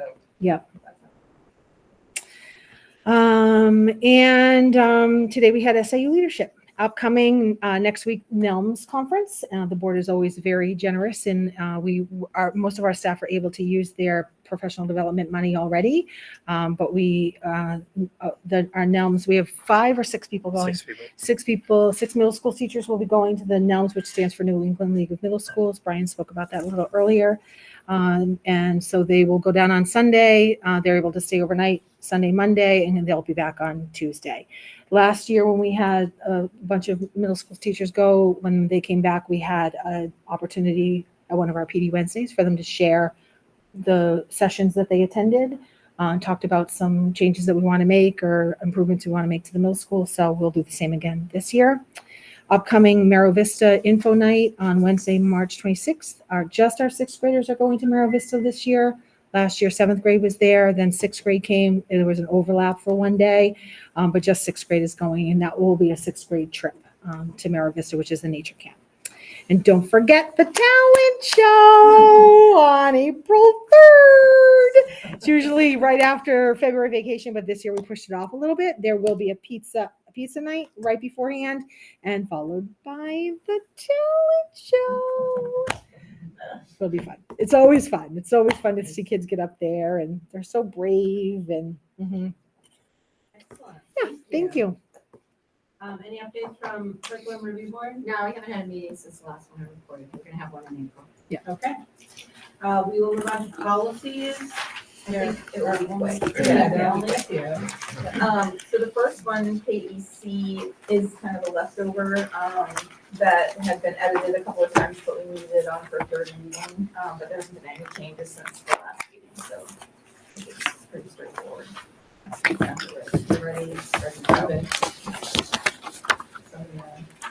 I will make a motion to approve policy KEC. I'll second it. Any discussion? Cannon, sorry, you're sort of jumping in on the third reading, which is not ideal, but it is what it I is. didn't get to see it, but. Policies typically are introduced as a first reading, and then if we have changes, we will make those during the second reading, and then they get approved after the third reading. And the middle part of that approval process, you're welcome to submit suggestions. So we always take board member suggestions, and then we just save it in the drive as like, it'll say canon edits. Okay. So people can see what your proposal was and you can talk about it. So the policy committee, which we just established for the first time last year, generally takes the first stab at making a recommendation to the board of what they think of the policy, if they have changes or recommendations, and then, we can submit further changes, but we really have one in the policy committee, so. And there's a I lot think I that are actually did required read by this. law. Does it have like the cross? Yep. Yeah. outs and stuff? Yep. Okay, so I did read that. Awesome. There's a lot of them that, it's required by law, and so we kind of have to do it. This one we did change up a little bit. Yeah, and I'm glad Yeah. you did see that, Yeah. because we had posted. Awesome. And the naming of the policies are very confusing. And don't actually correlate with, they correlate in some ways with the content, but, They're hard to search and find, because Correct. they don't, the coding system doesn't always make sense. Right. Or lend itself to easy finding. yes. Like, you'll figure out that like some categories of policies will start with J, or start with Jason was one of my. The students learned, that's why Yeah. you know the most. Board ones, I think typically start with B, actually. Mhm. So like how we run board meetings are the BEDs and things like that. And there is a folder Yeah. on the drive that says, Yeah. if I'm Yeah, right. no, It Henry took- gave me a whole, I was gonna say handful, but it was a lot more than one. Yeah, it's a, to there's a read, lot of so, policies. Yeah, no, I There's read a all lot of those, and then I policies. did see the newer edited ones. Yeah. It is, I am trying to be helpful, but it is a lot of information. Okay, so motion to approve policy KEC, all in favor? Aye. And if you want to abstain, you can abstain. If you have participated or haven't read it, that's fine. But you are welcome to read it also. So that was 5, no, anything. Okay. KEC is approved, JJIC. So that's the one that I needed to submit to Dean, because Oh, yeah. we had some changes in, regulations recently, so, it gets confusing, I know, when there's so many different crossouts and changes and highlights, but Dean did submit, and it was in the drive in color, so that you can see where he made changes, like, for example, the first draft from School Board Association said, student's original birth certificate, and because of the regulations changing, Dean suggested student's official birth certificate, so it's the official birth certificate.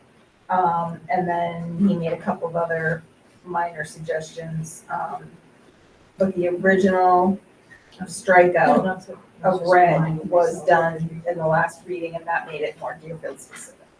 And then,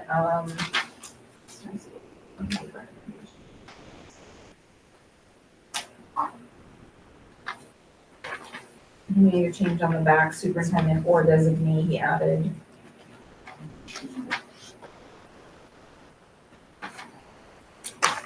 So then that, he didn't make that, right? Yeah.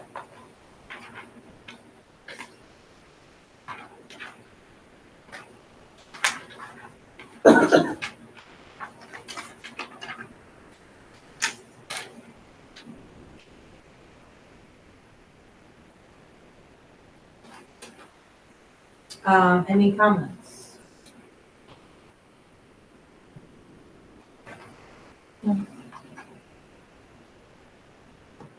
Where was the, is this the part 2, is that the Deerfield specific part? The Deerfield specific was letter D.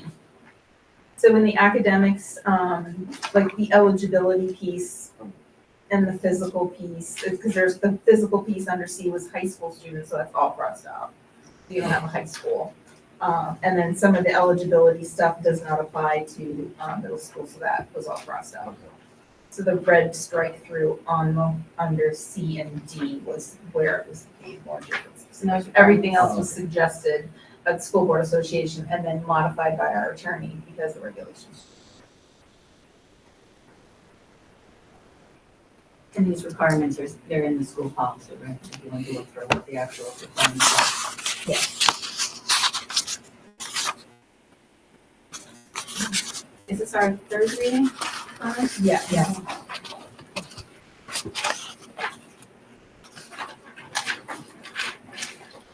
That was the only part that I was confused about, was with the striked out part, so that just won't be in there now. Right. Okay. So does that mean that, girls can play voice sport? Is that what that's saying, because it's being struck out, or is it? Yes, I believe because the regulations are specific to boys playing on girls teams, Right, but it okay. doesn't go the other way. Yeah, because That's I why we was struck thinking it. like hockey or something, Yes. not that we have That that here. is, but- yeah, that's why it was struck. Okay. Yeah, right hand, right hand. Sounds good.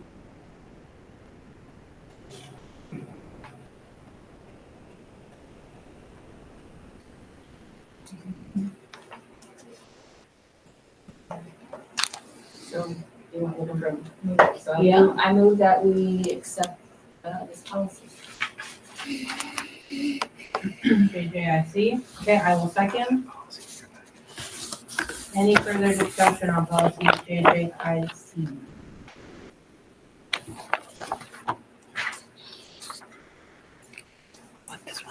there are a lot of, requirements for like academics and academic probation and stuff, and all of those spelled out in the beginning. Yep. They're not in here, but there are a lot of requirements about summatives and things like that. Okay. Any other discussion? Right, all in favor of approving policy JJIC? Aye. Aye. Okay. And then ACAC. Policy is incredibly obnoxious, and It's I don't very even know long. how many pages this thing I is. know. It was But long. every time the Title IX regulations get changed, you have to update your policy, and this policy, ACAC, is, the title is Prohibition of Sexual Harassment Policy and Grievance Procedures. So there were several Title IX policies updated, but the note from the School Board Association attorney was you should waive your readings and adopt this right away. Because that's right. that was that one, and then the others we can put on a future agenda, but this is the policy that has all the legal language that has been updated. We already voted on this. Well, we did, but then you got a new Title IX update on February 20th. Oh, okay, and so it's just saying we should just go, okay. Yeah. 'cause By the way, we it's had- not even in the folder. Yeah, it is. Oh, well, it's on mine, I'm online right here. Oh, So we had, you're right in your memory, because we had the Title IX policies, the Title IX regulations changed, so we adopted that, Yeah. and then they reverted back, so Yeah. now we have to go back to this. It's hard to keep up with. And it's very long, but it's because it's all legal language. Right. Do we have the Title IX coordinator? Yep, that's Jess Bedford. That is Jess. And it said something about training of all districts. Yep, everyone, we are trained by, sometimes our attorney and sometimes a different education law attorney. Every year you have to be trained both in Title IX as an employee, and the administrators have to be trained on how to conduct investigations and. So it's not determine- all staff. It is all staff, both, So two even- separate trainings. So, Even teachers. Yep, so Jess Bickford comes, and she did like the train the trainer model, so she comes to every staff meeting in the SAU at the beginning of the year and does an updated Title IX training. Okay. I will make a motion to approve policy ACAC. I'll second it. Any discussion? Okay, all in favor? Aye. Aye. I'm gonna abstain just because I. Sure. No. 401. Wasn't there something else another time that it wasn't showing up in your drive? You think it's my drive? Specifically, well, I'm Were you wondering, in- because I did you feel like get that a happened to share? you before. Yeah, no, I'm good right from the. Yeah, no, I just, So, yeah. I'm sure. No, I just, Just you go back, see if what was posted to this meeting.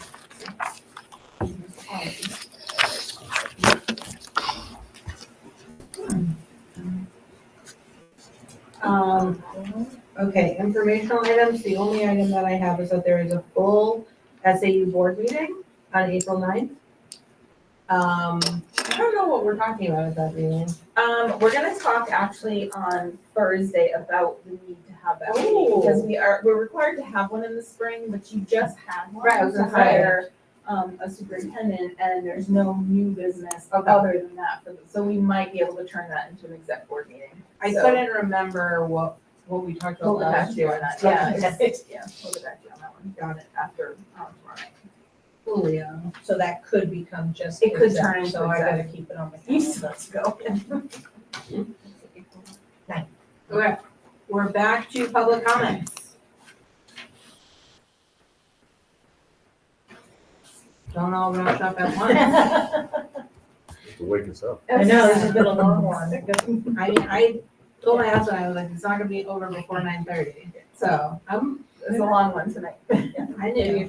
You should push it, my little lullaby is gonna play. I got my phone, I get my phone told me it's time to watch it. Your lullaby. Okay, The only comment I'll say, by no means did I put any pressure or negativity on Chris. Sure. or the board. yeah. No. It was truly No. the contract. No, we appreciate your Okay, comment. just wanted to make sure because I Got it. was a little heated. That's fine. Thank you.